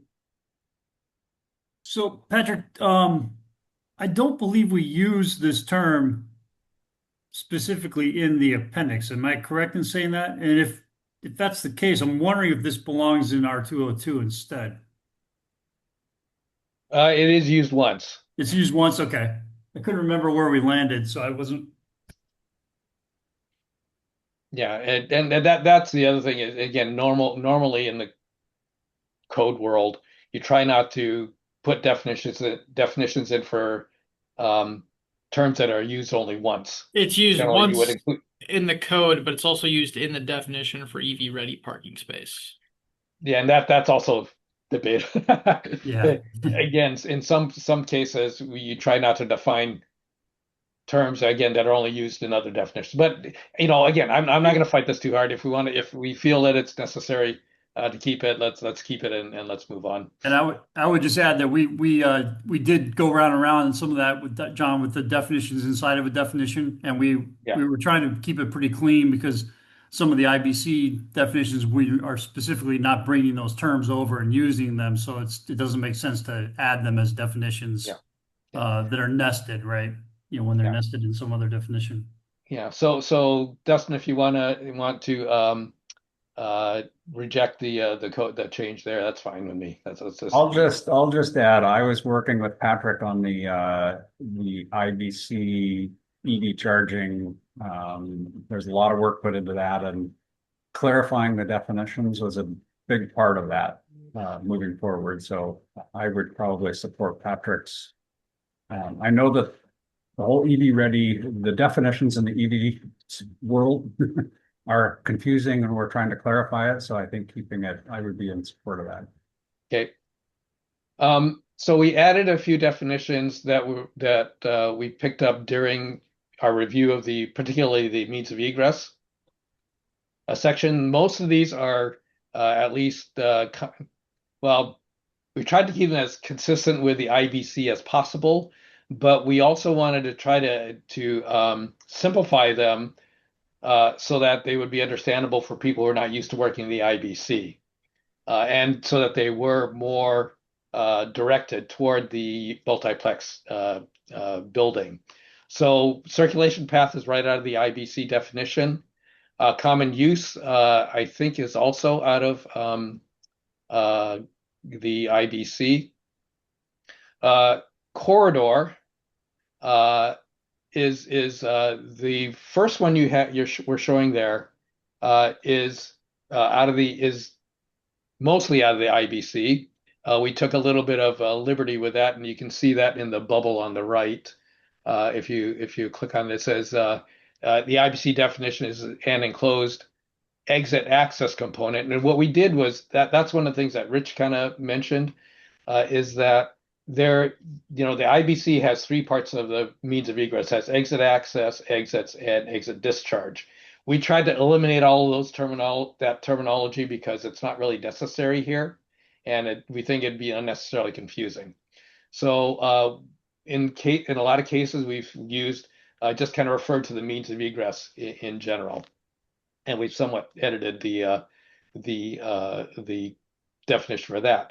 Now, so what I'm proposing as a possible option, and again for discussion, is whether or not we want to further modify the definition, again, so that it's, I think, clearer for the user of the code, again, if they're not familiar with what a corridor is. And so the option there is to be a little bit more descriptive,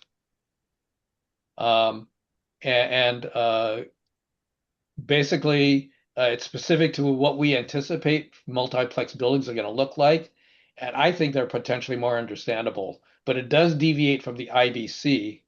And so that's kind of a question, how much we want to deviate from the IBC. There's merit in keeping it, just like the IBC. But again, I do think that's many of these definitions are, even though they're in the IBC, are not very helpful. So this is the first example of one, and I don't know if we want to keep on going and come back to that, or if we want to discuss them as we go. I would suggest we discuss them as we go. Are there folks that have comments? I guess if you're telling me that the definition in the IBC is maybe not as clear as it needs to be, or I think that the option that you have down there is better. I prefer it, but I'm gonna clarity is in the eye of the beholder. Yes, exactly.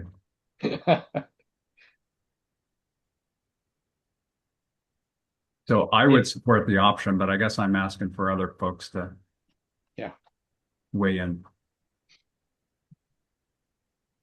Jeremy. Yeah, just my opinion. I would support the option as well. I think it provides clarification and could lead to probably clearer plan reviews, submittals and reviews with that definition. John, Paul? Elsewhere, do we talk about where corridors are required? Just wondering, just don't want to make sure we don't have a conflict between this language and that other language. I don't think we specifically say you have to have a corridor. It does show up in because it's kind of an option, especially in these buildings. It does show up in the figures. But it's not, I don't think we actually say you have to have a corridor here. Quinn? So quick question then, because a corridor, either option of the definition, would mean that it's the commercial energy code review. So if we give them that option to do a corridor, then it'll be a commercial energy review. If we limited them to without corridors, where it's open access, to the outside, then it'll be residential. It is a new definition in the residential or in the. I'm sorry, why is that? Why does that trigger commercial energy review? So if you look at the definition for residential dwelling units, it kicks in when it's open directly to the outside, right? So it's in the energy code. It's the definition. So if it's access through a corridor or hallway, an interior access, then it is a commercial. That's newly defined in 21. Okay. That's not something we had discussed earlier. So I don't know, but we were certainly at the ground floor, we were specifically requested to make the allowance for a corridor to be able to get from the stair to the outside. Marcus? And I just want to bring up this was brought up in the energy technical advisory group as well. So there is an amendment that's working through the process that I think should have gone through that was kind of already thinking about this on the multiplex level that would allow that would change that definition in incorporation of knowing that the multiplex was going to be moving into the IRC, so not to treat a multiplex building in the commercial energy code. Okay. Jeremy? Yeah, it's my understanding as well. I agree with Marcus. I thought we were going to address this with the way the intent of the RCW was worded so they could allow for those common exits and then let the energy code be revised accordingly to keep it in the easier residential provision. So I agree with Marcus as well. Okay. Angela? So just a quick question. The legislative mandate for this, did that have a required implementation date of November 1st of this year? Yes. So that throws a wrinkle in it because the codes are not going to, the 24 codes are not actually going to be implemented until 27. And so that means that this will actually go into the 21 code, and there will be about a 6-month overlap of where if they use corridors, it'll be a commercial energy code building. So I'm just throwing that out there. I think there's going to be a whole lot, if that's the case, I think it's going to be a whole lot more problems because this is all predicated on 2024 language. Yeah. Angela, I think that's that's beyond the tag. I think that's, okay. BFRW and State Building Code Council. Okay. I'm just pointing out that this is an issue. Okay. Yep. My hope is that we catch when they are writing bills now that it's talked about implementation in the 2027 code cycle or something like that. But yep. Okay. Go ahead, John. All right. EV ready parking space. We can move from that one stayed as Patrick had suggested. This is I guess consistent with the state code, and the IBC definition is a little bit different, but this is, I guess, consistent with what's going on at the state level. Exit passageway is the next one. This is for those of you not familiar with it, an exit passageway is used to take the stair at the ground level, at the exit discharge level, which we're not using that terminology here, at the ground level take the stair to the exterior of the building. and it's assuming everything's enclosed and there's a separation there. So again, what's shown first is a slightly modified IBC definition, and not very fond of it because actually it wasn't very well differentiated from a corridor. And that's the other reason for fixing the corridor, trying to fix the corridor definition, was that to me, the two, what I'm proposing as options do give you that differentiation. So in this case, the option is then to just simplify it considerably. Again, given how we anticipate these being used, they're not going to be used in upper stories of these buildings, which is where other places that exit passageways can be used in big buildings. So I just simplified it to say it's enclosed, and you use it to extend an exit stairway to the exterior exit door or the public way. That's all it's doing in these buildings. So if people are okay with the with the option, that would be the next thing. Then we have exterior exit stairway. Again, the first is shown as the IBC definition. The second is the option to simplify it. And this one's a little bit different because what I'm trying to say is that the stairway is not the one that's inside the unit. Those are not what we're talking about here. We're talking about the stairway that's somewhere in the means of egress between the dwelling unit and the public way. So that's the definition. For the exterior exit stairway, it's open to the yards, courts, or public way. It's also open to them. And there's the requirements for how open they have to be are in the provisions down below, or the sections below. So, and then I'm going to skip the other two briefly. Interior exit stairway, I've done a very similar change. It suggested another option, again, to the IBC language, that hopefully people think is simpler, and all of those three kind of work together. So your exit passageway, your exterior exit stairway, your interior exit stairway, the definitions are all kind of meant to work together. John, I will comment as a structural engineer who doesn't understand the differences between all of these all of the time. The option definition seems much clearer to me. It's simpler, more straightforward. So I like all of your option, more simplified options. And maybe just for the purpose of this discussion, unless people object, then we can assume that people are okay with it, or unless they want to say, wait a minute, I need more time to think about this. Again, it's very similar to what we did with corridor. Okay, inserted a definition for fire protection. Thank you, Marcus. Inserted a definition for fire protection rating, because that is used in the sections below. Fire resistance rating, same thing. Fire protection rating is for openings, so your doors and windows, if they have to be fire rated, that's what that is. Fire resistance rating is for floors and walls or roofs. So there's a slight difference. There's some difference in testing that's worked out in the sections below. Similarly, I did some tweaking with the means of egress definition. In this case, we deleted some language that talked about, as we mentioned before, exit access, exit discharge, and exit.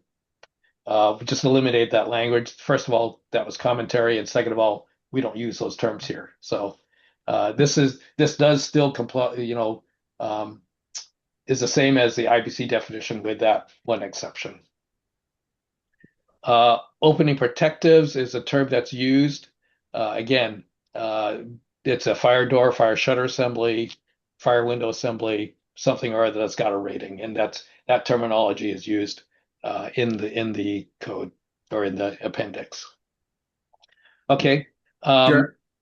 Jeremy's got his hand up, and actually, I'm going to suggest that I would kind of like to get agreement on all of the definitions. There's a fair amount that John's done here. Again, I like the options, but I think as a tag, we should kind of say, Okay. let's get a thumbs up on all of the definitions. So Jeremy, go ahead. Thank you. Yeah, that's exactly what I was gonna speak to, Roger, was I would like to address the definitions. John, thank you for all of your work that you did on this. Thank you so much. I think the definitions are spot on with the clarification that I believe all of the options do work well together, and they do overall probably meet the intent of trying to keep IBC language out of this multiplex provision. So I'm in support of these definitions and then including all the options. Micah. Thanks, Chair. I wasn't sure if you're going to open up to the public since I'm a member of the public here now, but I'll throw in my 2 cents. I'm going to support John in all of these, including striking of the automobile parking space definition that was originally proposed. I don't think that's necessary, and a part of that is it has an exception in the definition for what it is not, and I don't think it's necessary. The exception list there, at least what I would think is an exception, may not be exhaustive, and I just think it adds confusion. Again, something that's not necessary, my opinion. Thanks. The rest of them are great.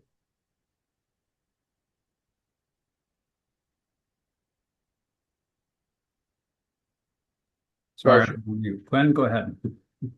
Yeah, sorry if I asked questions earlier and should have waited for a public comment here. So I have a quick question, out of curiosity. So, like the fire protection definition, I do agree with the adding the definition. I like them all. But my question is, should they be in R202? Because like fire protection rating, resistance rating, means of egress, those could benefit the rest of the book. Uh, R302.1, that's fire rating stuff. R311 is means of egress, so I think it would benefit the rest of the code, but I don't know. I mean, I'm just asking the question. They're not used, I think, in the IRC. Uh, If they are, there's no definition there right now. Correct. There's no definition right now. They are used. There's just no definition. So we've always been going to the IBC for the definition. So it's kind of confusing in my opinion. On if you leave it in the appendix, then that means that it's only utilized in the appendix when it's actually used elsewhere in the code. So I'm just saying, could it be beneficial to move it? I'm actually going to suggest that, I mean, it's a good question. That is something that could come through public comment as we go through and look at these is, hey, one of these, it really would make more sense for this to be up in the residential code definitions rather than just the appendix. If that happens, then there might be some tweaking needed, particularly for the fire protection rating. So, yeah, because I don't think the IRC specifies tests. That's the other thing. So it's specific to fire protection rating. This one says specified in the section, the appropriate section down below. And yeah, I don't think the IRC mentions anything about the tests, which is why we put them in the section. So yeah, certainly something that we could be discussed. Roger, do you need a formal motion? I'm number one, Quinn and Micah, I'm not too, anybody can raise their hand here in the tag meeting. And number two, I think that unless there is somebody that stands up and says, I've got big concerns about it, I'm fine. We've given people the opportunity. We can have a motion at the end for the whole thing. Okay. So I think unless people have comments, let's go ahead, John. Okay. All right. So if you scroll down then, the next section is fire protection features. What I did not do was show all of these, the renumbering in word track changes. That would have made this thing look like it bled all over it, or worse than it already is. So I just make a comment, that section XX103, there's a comment attached to it that says it's been renumbered. That's because we inserted the definition section below. Yeah, you can either click on that, Dustin, or on the comment. Yeah, that one there. Okay, so none of this changed since the last version, other than the renumbering. There's a couple sections down below that had to get slightly renumbered. And then till you get to 103.4, and this is just cleanup stuff. Multiplex buildings, there's capitalization there, so that's not that big a deal. It's just, minor edits. In 103.7, the current defined term is just multiplex. So buildings is not supposed to be italicized, stuff like that. That's mainly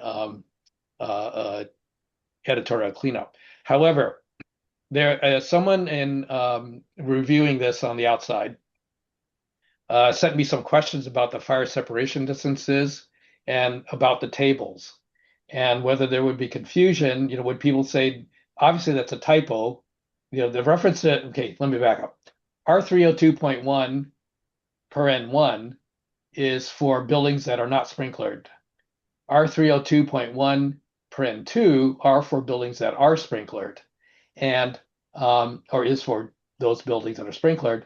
And we deliberately pointed to the unsprinklered table for this, for these multiplex buildings, for their fire separation distances.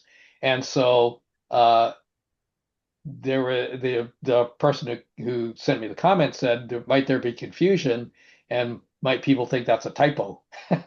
So I added some language here to specifically say, no, we knew what we were doing. You don't use the sprinkler table. We definitely want you to use the non-sprinkler table. So I say it a little differently, obviously, but that's the intent of that.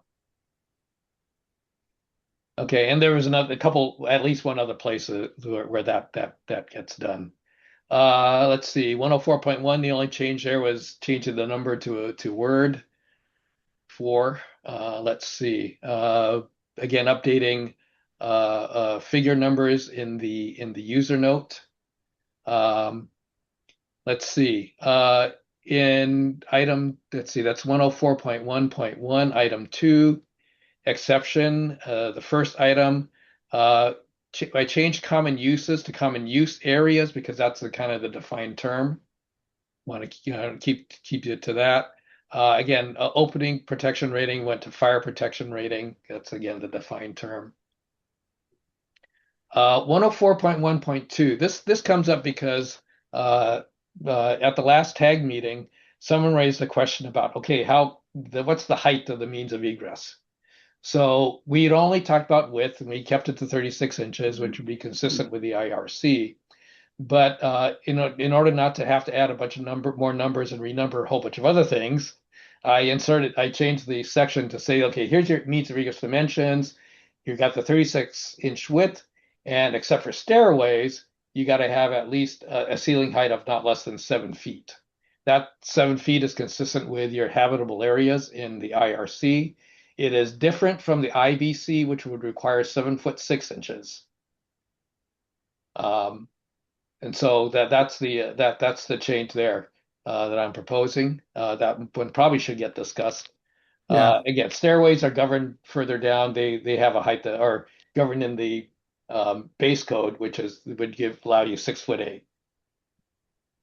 So, John, clarification for me. So the difference between 7 feet and 7'6" is the purpose of 7'6" in the IBC for like smoke, to give yourself more room for smoke? Don't know. Okay. Yes and no. I mean, it was also, I think, to accommodate exit signs and things like that. So the ones that stick out in the hallways, people don't bump their head. You got to provide clearance for those. It's been in the code forever in the IBC, so I'm not sure what the basis of it is. It could be for smoke accumulation. This is one of those areas where I'm not certain it's, given that we got a sprinkler building I suspect a lot of these will be open rather than enclosed, exit ways. Maybe we don't have to be so, don't have to provide it. I suspect they may get 7'6" anyway, because your floor to floor heights are gonna, for the units, Yeah. people aren't gonna want, 7-foot ceilings. So I suspect that that's somewhat of a moot point, but we could make it 7'6" on that basis too. Jeremy, go ahead. From a construction standpoint, allowing for the lower ceiling in these areas would allow for softening for mechanical and things of that nature. It gives them more options to maybe meet some of the energy code requirements, or just more real estate for them to run the mechanical side of a residential construction. So I don't think it hurts anything, and it might give them a few more options in constructability. Yeah. Jeremy, would they be doing that over a corridor or things like that? I guess it would decide on where the rated membrane was for their corridor. Yeah, okay, I mean, sure. but I mean, I guess technically, they could fur that down and keep it rated and have some more real estate there to run some stuff. But it would, I don't know. Okay. I don't think it hurts anything, but like you said, I always run into exit signs encroaching down on that clearance in the IVC buildings. Well, I was gonna make a comment. I have a business partner who's 7 feet tall, so he might prefer the 7'6", but I'm also, part of the reason that we are doing this is to make these more cost effective. And if it simplifies it and there's a cost benefit to go to 7 foot, I'm not sure there's a reason not to. So I'm fine with 7 feet. I don't know what other people. I guess it's another one. If people really have a concern about it, raise your hand. But otherwise, I'm going to suggest, as you've got it, John, leave it at 7 feet. Okay. No. Okay. So moving on, travel distance was the change is just to use it again, the defined term stairway instead of stair. So that's again, semi-editorial, or it is editorial, I guess. Okay, then we get down to the figures, and the only thing that's changed on the figures is they've been renumbered, for the appropriate section. Just Dustin, from a document standpoint, I did separate the titles away from the figures themselves, so that you can update the XX more easily without having to actually figure out how to do it in the figures. That probably was a good thing to do, because you stuck with the PDF or whatever I stuck in there. Yeah. Okay. Let's see. That was the only change I made there. 104.2.1 is the next one. That's just, code language stuff. Both of that, same thing in the exception down there. It's just, code speak. Let's see. Exit stairways, 104.3. The actual defined term is winders. So we replaced winder treads with winders. 104.3.4, again, back to common use areas instead of common use spaces. Okay, 104.3.5 is a new section for people to consider. As we were, after the last meeting, was started to go through some of this and realized that if you go back, Dustin, if you could scroll back up to the last two figures, the two-story building, these we wanted to allow. We would allow, what those of us in the who are familiar with the IBC would call corridor construction. In a two-story building, you can exit through and have an open stair, but we still want to have the corridor construction. Well, realize that there wasn't anything in our proposal in the appendix that said you could do that. So 104, that new section there, is intended to allow that. So it starts off by saying, okay, first of all, if you got an interior exterior exit stairway, go to the appropriate sections, and there's an exception that says if you're in a multiplex building not exceeding 2 stories, you can separate them from the dwelling units with half-hour fire resistance rated walls, 20-minute fire protection rated smoke and draft control openings, and they don't have to be enclosed. That's basically what you end up with. And again, I have another user note to specifically point them to those 2 figures for examples.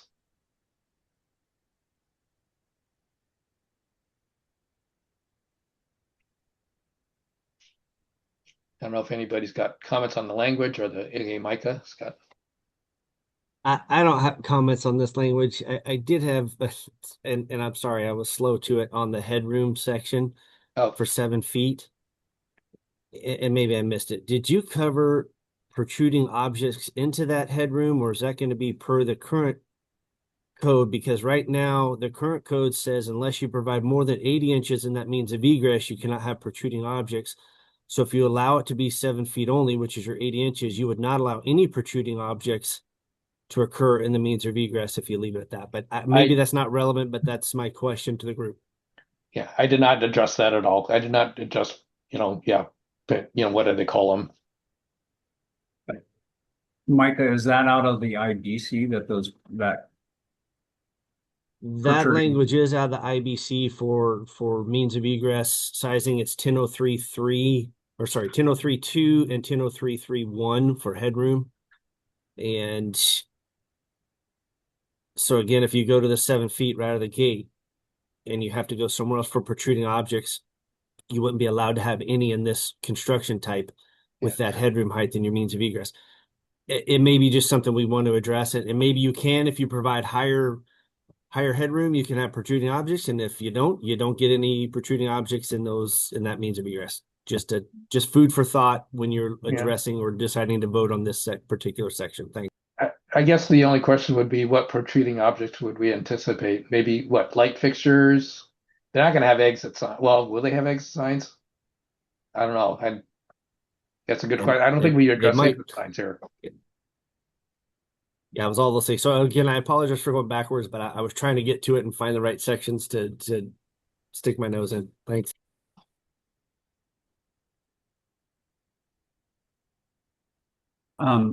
So there's no in the IRC, there is nothing addressing lights hanging down or anything. No, because everything's going to be inside the unit in the IRC.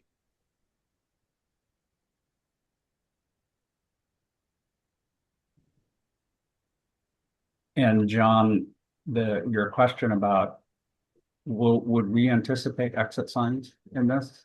I'm trying to think in the other. I mean, ordinarily you would, except there's only one way out, the way we're describing this. So I don't know if we have them or need them, but I'm trying to go back and look. We have illumination. You got to have it lighted. Yeah, I think from the beginning we did not anticipate exit signs. That's the other reason, again, Roger, for clearance requirements is that if you want to put an exit sign over the door, you got a 6'8" plus the exit sign size. You guys for the headroom, and 4 inches is not going to be enough.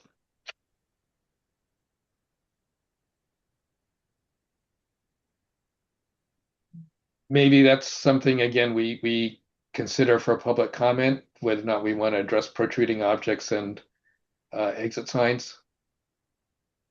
I would. That's kind of how I'm leaning. We put it out there at 7 feet without any exit signs. See what public comment is. Okay. Let's see. Again, the next change I've got is I just renumbered the exterior walls of exit stairways. That's just a section renumbering, made it a subsection of the stairway construction. Let's see what else. 104.4.3.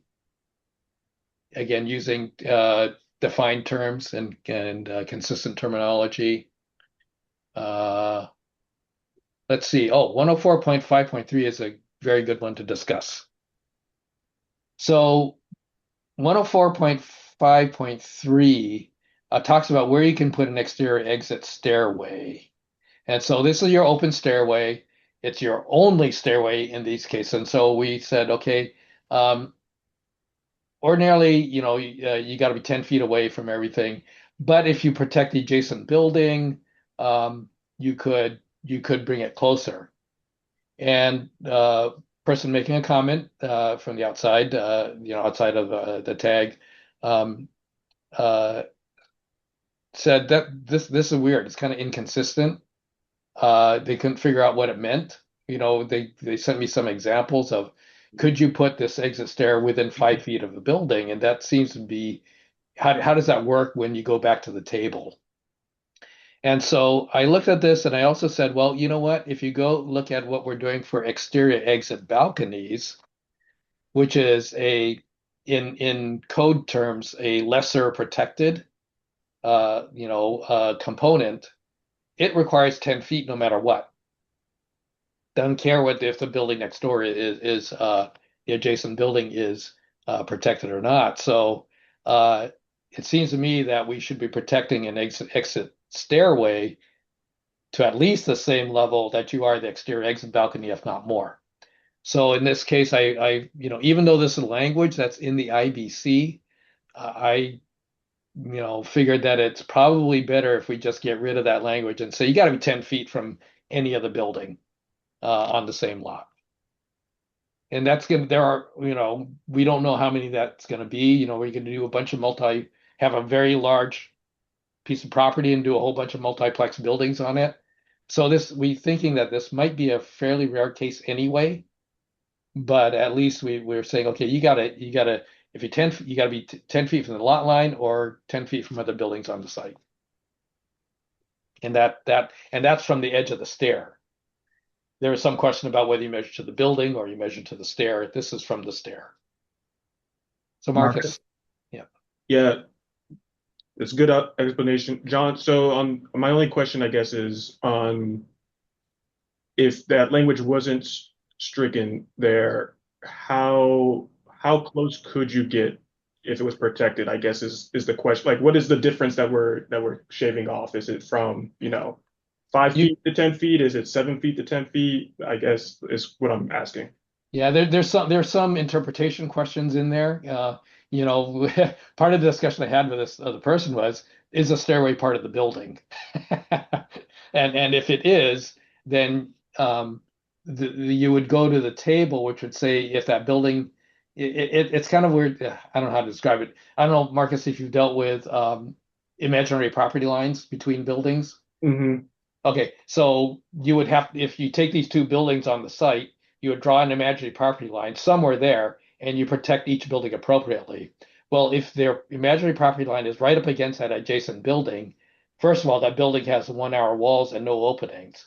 Mm-hmm. But you could squeeze that stairway over to about 5 feet. Yeah. Okay. Yeah. That's the difference there. Okay. Assuming that stairway's open on that side. If it has closed, then it gets into other, questions about, okay, it's open only on the ends. Can I put it right up against the property line, or they're right up against that other building, which we don't really want. So Right. Okay.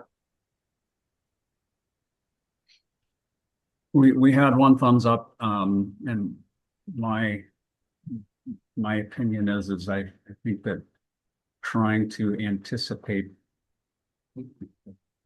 leaving the red in, you're trying to anticipate a bunch of stuff that may or may not happen. And it's confusing.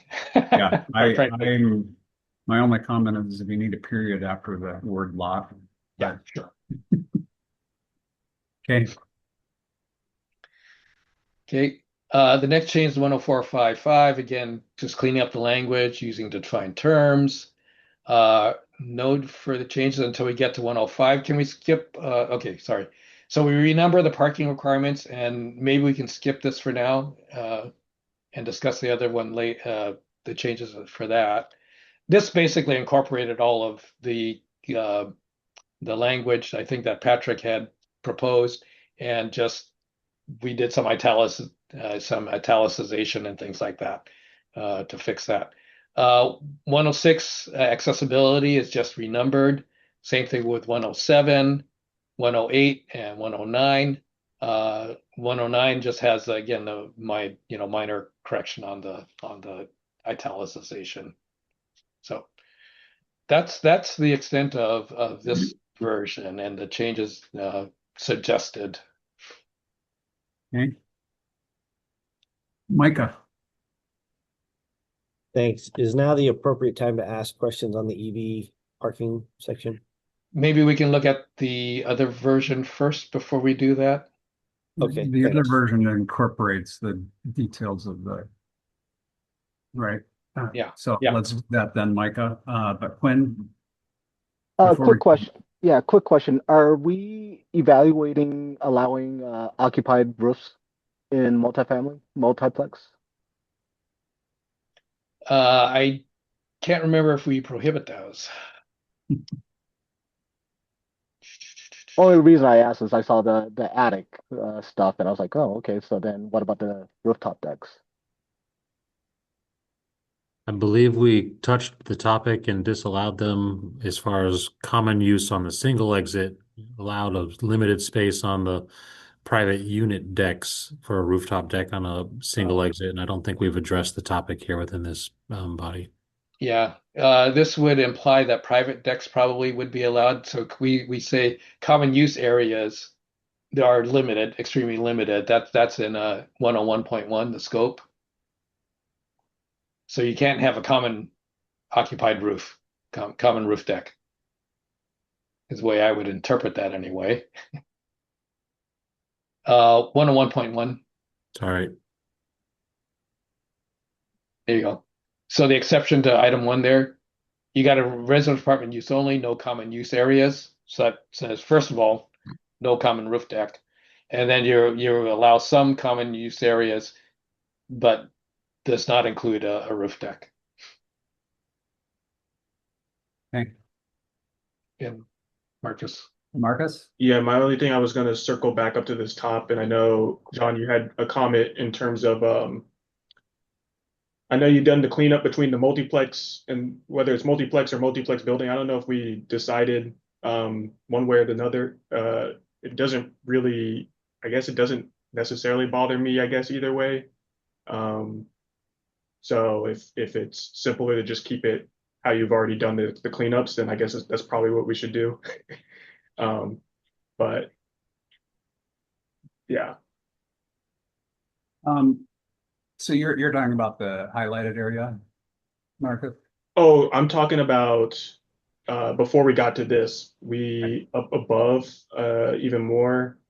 There is it up? No, it's in the definitions. Oh, it's in the definitions. Okay. My comment that I preferred using multiplex building instead of multiplex by itself. Right.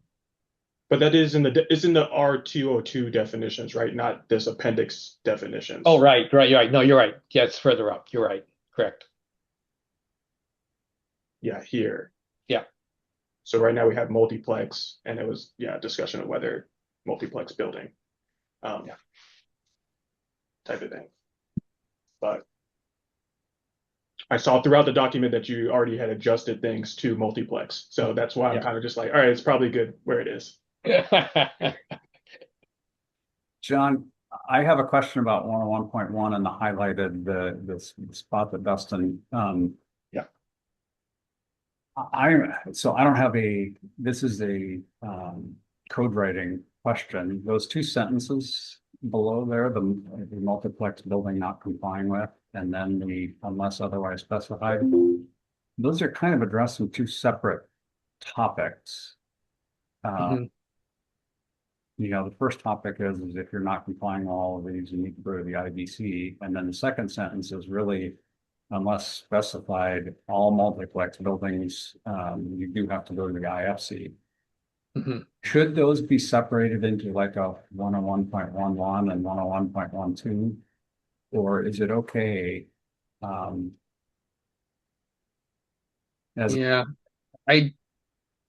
I'd have to go back and look and see what other places do.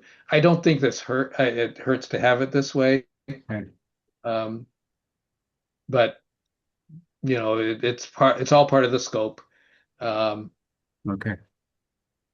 Yeah, I don't know. And then, Marcus, were you the one that wanted to come back and revisit that? I don't Yeah, remember. it's more a question to other people, and I guess if nobody else really has any strong feelings and or is not as doesn't have share the concern that maybe is coming up for me, then maybe it's okay to leave. But it's just simply, does that sentence, when you invoke the International Fire Code, create a level of an opportunity for confusion, or just an opportunity where somebody thinks they need to go and check the fire code now, in addition to these standards that lay out, fire protection and sprinklers and all that other stuff. Like, we're explaining what you need to do for a multiplex to qualify in the IRC under this appendix. Does it create an opportunity where people are like, oh, I need to also check the IFC because it says it here, type of thing? From a large jurisdiction standpoint, if you have separate organizations doing, and Ken's probably going to weigh in here, if you have separate organizations doing fire code review versus building code review, I don't think it's a problem. I think I don't know what the answer is for small jurisdictions if you have one organization doing both. So, Ken, you're up next. Yeah, so Marcus, you bring up a good point. So when it just says, hey, if it's not listed here, go to the fire code and look at all R2 requirements. So one of the things that I looked at, and I'm not pro or con against this, but standpipes is a requirement. So we're requiring 13R sprinkler systems. Section 905 of the building code, fire code talks about standpipes. They're exempted for R2 townhouses, but they're not exempted for any other R2 like apartments. And then they're required when the floor level, the highest story is located more than 30 feet above the lowest level of fire department vehicle access. So there's a problem that maybe standpipes would be required for these. The next issue would be in 907 under fire alarm systems. So we can probably all agree that single station smoke alarms would be required. But would somebody be looking at putting in a manual fire alarm system, again, based on the number of stories, if it was 3 or more? So that's just two items that I could pick out that somebody could be using the fire code to add on to these projects.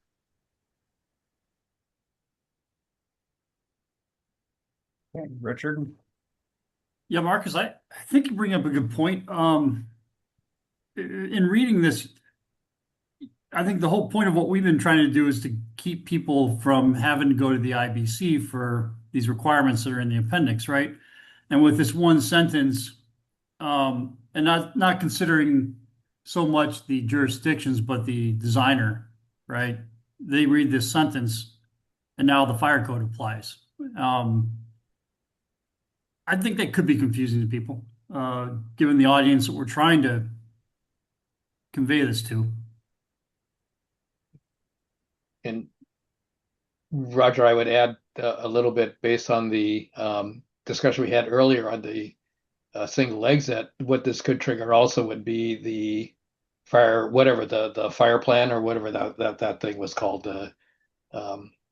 Since it sounds like all R2s have to have this, document. Ken? Yeah, I want to make sure the fire code should apply to these buildings, but we should then maybe go into the fire code if you're going to do this correctly and carve out different things that you don't want to be required for these type of buildings, like the R2 townhouses, like were carved out for standpipes. So I don't want somebody to interpret my feelings that the fire code doesn't apply to these structures. I think it still does. I just think we got to make sure what sections we want to apply to these and what we don't. Okay, Jeremy? Yeah, thank you, Roger. I'm just saying I can't remember everything we talked about over the last many months. But before we just struck this or changed it, I would like to hear from like maybe Mr. Messer, some other folks that I know had a lot of input on this throughout the many, many months. I know there was a lot of discussion about how we got from 13D to 13Rs, and he spoke a lot to when they're allowed. Those are for single family homes. And then when we got into 13Rs, the discussion evolved into, well, the NFPA requires X, X, X, and X, and the NFPA is, of course, a reference standard in the fire code. So I would like to hear from the more of the fire code professionals on why that got in there. I think it was there for a reason. I just can't remember why. Okay, Mike. And there's Mike. Yep. So the move from the 13 to 13R is because these are stacked units. It's not a townhouse. It's unit over unit. So we can't apply a 13D system, unfortunately. And that was one of the really good conversations that we had. As far as the other conversations going on is what applies in the fire code, it's really more general requirements, and that's because of the scope of the multiplex. I just want to bring it back. This is a 8,000 square or most 8,000 square foot, 3-story building with what, two units on each floor, so 6 total units. So we're missing a lot of things. I know standpipes came up. Standpipes are not required. It's 4 stories or 30 feet. So the third story on this is give or take 20 feet up in the air, not required. On the fire alarm side, because it is a 13R system, you do need water flow monitoring. But unless there's something else in the code, and I know we've got some fire alarm experts on here, there's nothing else that trips. So that would be an FACP water flow monitoring and then an initiation device in the riser room, and that's what your jurisdiction goes with. We had the discussion about the emergency plans and evacuation plans. When you look at the base code for your Rs, it's only applies to your R1 hotel motels. And then when it comes into the R2, which this kind of is, kind of isn't, but in your R2s, it's college dormitories. So there are so many cases where fire code does not apply. This is really more general requirements. So to at least the fire folks on here, feel free to chime in on this. I'm thinking it's more like chapter 3, truly general requirements, to where we're not kicking a whole lot of the commercial stuff in. And I hope that makes sense and clarifies a little bit.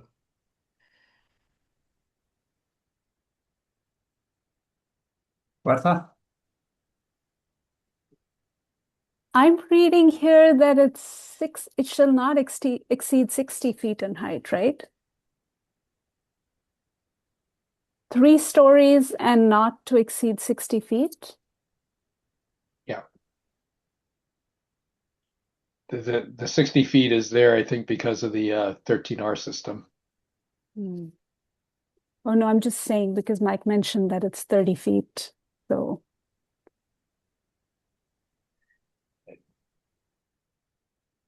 Yeah. Yeah, I'll pop back. So just real quick on the standpipe requirement in particular, it's the highest occupied floor that we look at. So anything that's greater than 3 stories in height. So once we get to a 4-story, or if that occupied floor is over 30 feet in height, that a standpipe would be required. For my larger apartment complexes, my 4 stories, it is very common to have those standpipe systems. But when I look at this just being that true 3-story deal, even though it's not to exceed 60 feet in height, there's something extraordinary going on. And I don't want to jump into the building code side of this. And I know John will probably have some really good stuff on it, but getting into the parking underneath that might push it up is where you'd see any type of standpipe system. But I just wanted to kind of clarify that comment for you. Okay. So, Mike, Kenny, you mentioned that you maybe it's more about the general requirements in the fire code. Would it make sense to just point to? You mentioned chapter 3. Would it make sense to just point to that, or do we really need the whole IFC? Because the codes are fluid, I would keep it as is to where it has to be in compliance with International Fire Code, the same way it's written to be in compliance with International Building Code when need be. Okay. And I think that's fairly consistent when we pop back and forth between going into the building code and then vice versa. When a building official comes into ours, that's consistent with the representation of the language. David? Yeah, thanks. This time I didn't start talking before I turned it on. How about that, huh? But yeah, I support Mike in that too. And if we leave this language in that sends us over to the fire code, there could be some other things about the fire code that a building may have to do um, when they don't meet this definition. One that just because I was working on it today is the emergency responder radio communication systems and stuff. You can come up with types of building construction where they can't talk out. So I think we need to leave that as just send you back over to the International Fire Code. If this isn't going to work, we know the regular code applies, and they'll have to go look at that. Okay. I did go back to the topics list. It looks like it was August 26th, if anybody can remember back that long ago, that we did come up with, we did decide about that. So Quinn, I saw your hand go up. Yeah, I was just going to make a comment about it without knowing the full extent of the structural provisions. I know John is going to be working on that, but IRC, if the intent is to allow IRC prescriptive provisions, Chapter 6 and Chapter 5 does kind of regulate the height. Chapter 6 for height of walls, stud walls. So I honestly don't think we'll ever get to 60 feet prescriptively. You know what I'm saying? So. Yeah, mainly to address Swada's comment about 60 feet. I just, prescriptively from the IRC, you won't get there. Yeah, I would almost vote for getting rid of that 60 feet. I think that's confusing. Yeah, I was kind of leaning towards looking at the 60 feet and either reducing it or eliminating it. And then I also, my temptation as far as the highlighted, I understand there may be confusion, but my temptation is to move towards leaving it in, getting it out for public comment. If there really is an issue, we then need to come back and drill down and deal with it. Roger, you got to leave a little bait for people to comment on.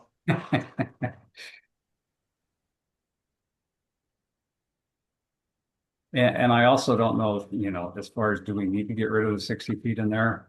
I don't think you're ever going to get to it. So I don't know if there's a reason that we have to eliminate it, but right.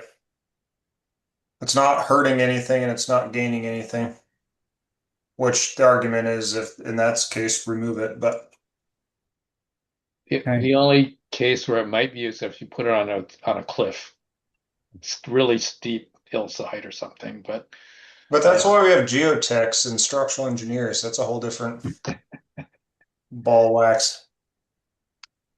Okay. Not for height of the building, but yeah, depending where your street is and things.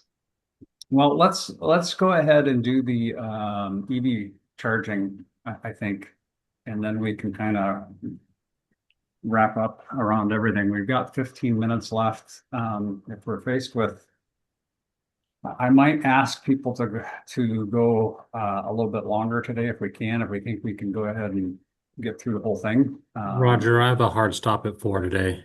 Okay. All right. Well, let's go ahead and do the EV parking then. Okay, so I hope this is quick. Actually, this is I tried to be, again, mostly editorial about this and combine things, help make this flow a little bit better. So I tried not to change any of the actual requirements, although it did take a little bit of interpretation what was that exception for.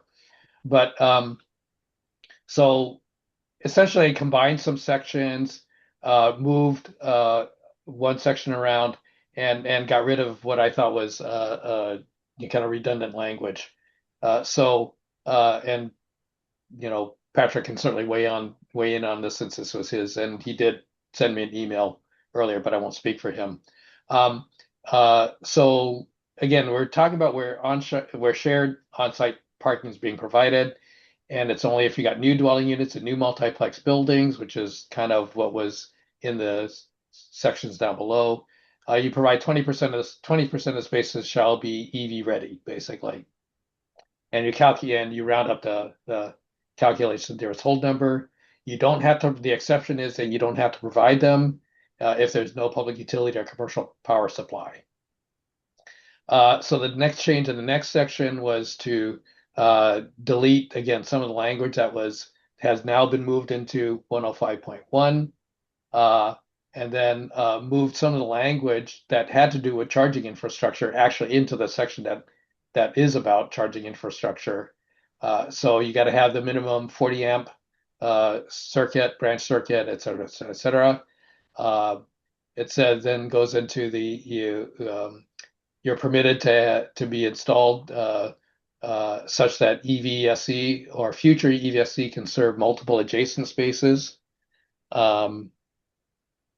Let's see, and if you can scroll down further, the section that's been deleted there about EV ready is again that's been moved to the next section above, and then this one here has.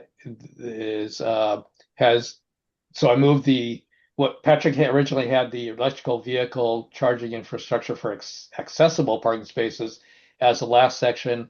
I moved it up a section so that it would be following the rest of the infrastructure. So the two infrastructure sections were together.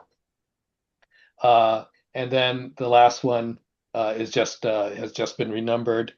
So that's pretty much it. It was more of a reorganization of the provisions rather than any. Tried not to make any technical changes. Okay.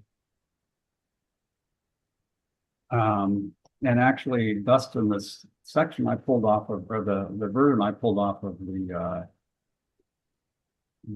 website had all of those picked up. So it didn't have all the X outs. It was the final version. That might be an artifact of the way I created the PDF. I made the mistake before. All right. Is that a double space right in front of accessible? I don't know why that's right next to the highlighted XX 105.3. That one there, possible. Yeah. Yep. Well, sorry, I'm old school. I double space after all period. Me too. Yeah, I think the exception language is, I hope it's clear enough that basically none of the requirements apply if there's no commercial power supply. But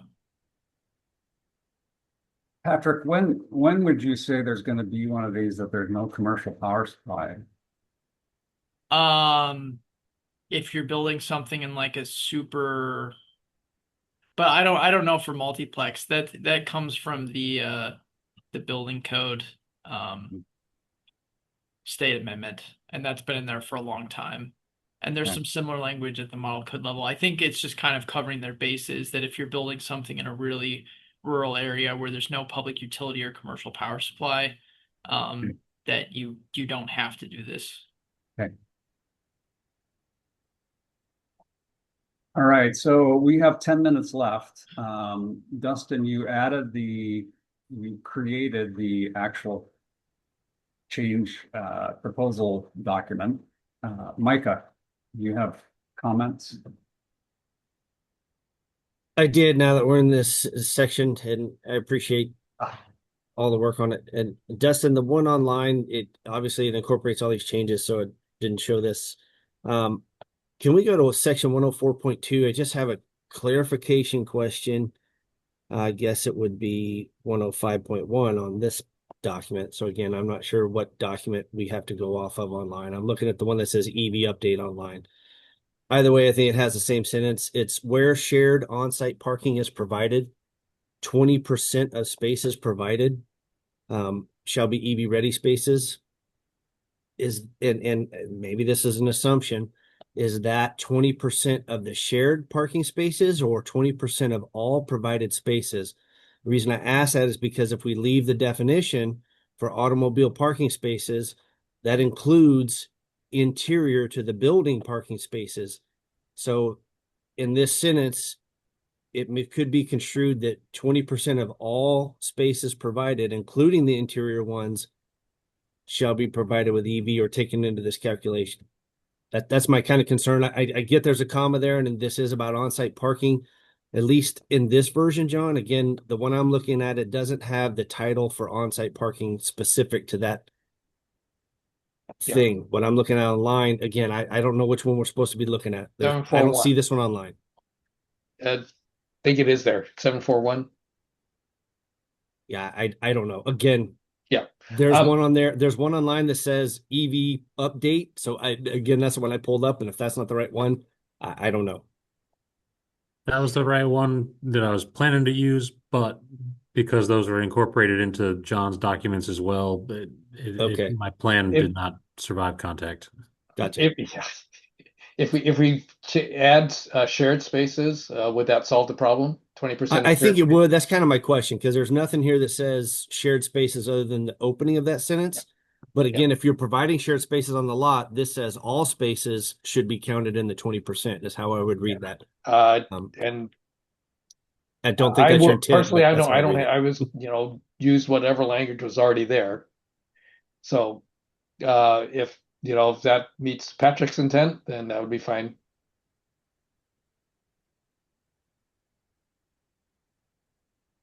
It feels like a tomato situation to me, but if Micah thinks it makes it clearer, then go for it. It would, again, looking at John's version here, there's a title to that section. Dustin's version doesn't have the title of that section if it's the one he showed a moment ago. So it wouldn't only apply to on-site parking. If that's the intent, then yes, if we added 20% of on-site provided on-site shared parking, or however you want to word it, shared on-site parking shall be EV ready. Again, if it only applies to shared parking, we need to be very specific with that here, because we do have a general, interior definition for automobile parking space that includes the interior spaces as well. Thanks. Okay, Marcus? Yeah, I was just gonna, I don't mind either way. I was just gonna ask Micah when he's thinking about, he said interior spaces, and I just wanted to flag, or I guess, are you thinking about like garage spaces? Because I know the intention with this language or the code here is that there are no garages or interior parking in these structures. That basically any parking that does go with these structures will be kind of lots, shared lots. Is what I'm going off of is that's kind of goes back to my request to remove the automobile parking space definition, Marcus. Okay. That says a space within a building is the first part of that sentence. Got it. Okay. So that would be included in your spaces provided. If I was reading that sentence for the 20%.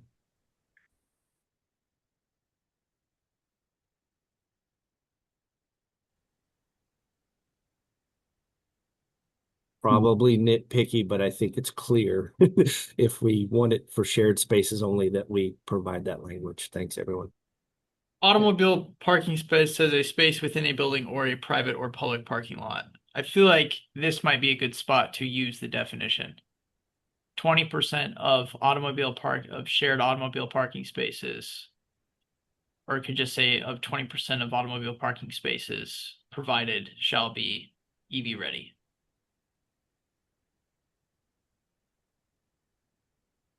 Then we're using it twice.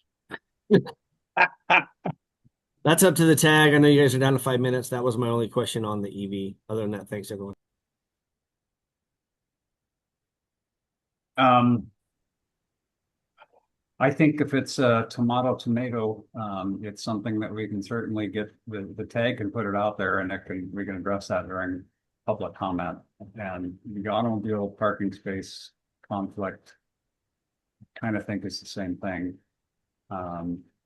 So I believe we are faced with, are we ready to accept everything and issue one and move it along to the BFRW today, or do we think we need another round?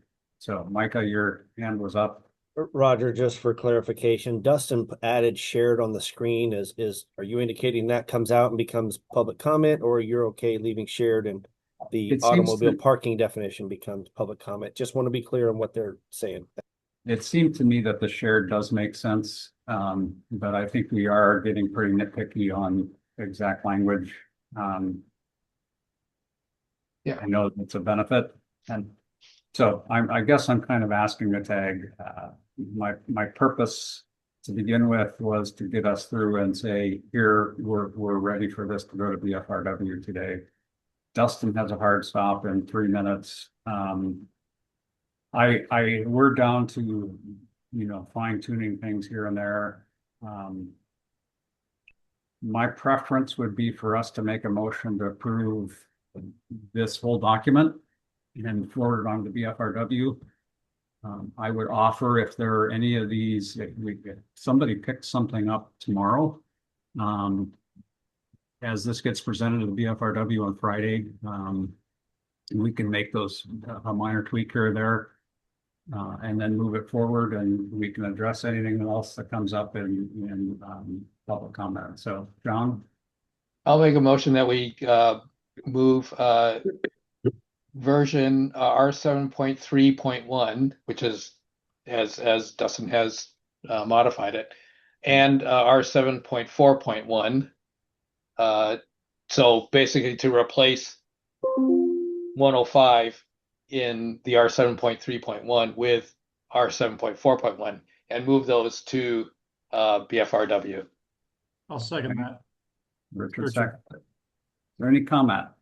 I would like to just clarify that the options on the definitions, I may have missed it in your motion, John, but the options for those definitions are the ones we're going with, not the not options. Yes, please. Yes, including the options.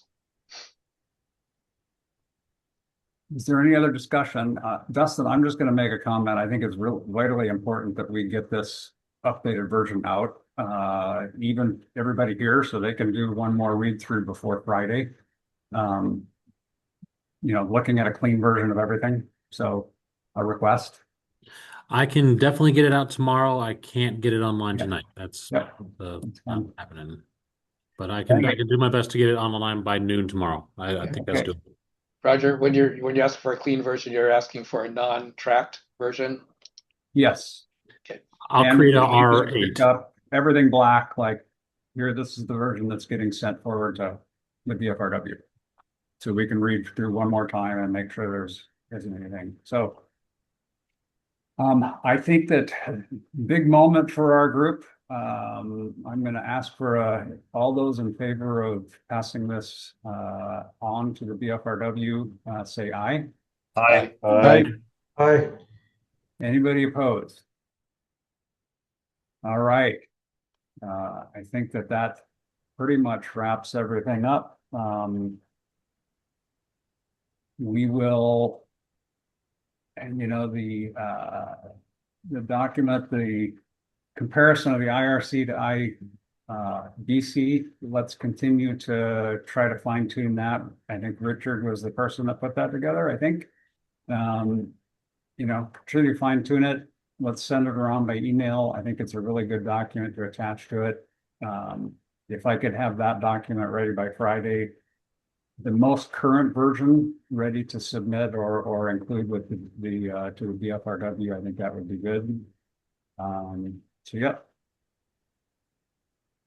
I think we're there. Is there any other business? Micah? Is there a way to post this clean versions for the public to review it in advance as well? Seems like we're only getting these documents posted about 2 days before the meetings. And this is a really big document for the public to have time to review. Thanks. So I'll get all this out. I'm going to send out stuff to the tag specifically, but then I'll get all this online on the AdHoc tag page where we've been keeping our documents there. And so I'll get that. I'll also get the comparison document posted there for folks to view as well. I also will comment, Thanks, Micah, Dustin. we will be going through, it'll be posted in the BFRW minutes. And then as it approaches the council meeting for the following Friday, it'll be posted there too. So it will be out for the public. So, okay. I just want to say I thank you for this group. We've done a hell of a job with a heavy lift for both of these proposals. Again, I anticipate we may very well have another meeting at some point in this process, very possibly, and we will certainly try to get everybody notified as early as possible if that is required. But I think we should all be really proud of the product that we put out. So I want to thank you all. And with that, I believe that our meeting is adjourned. Thank you, everybody. Thank you. Great work. Thanks, everybody. Have a good night. Take care, y'all.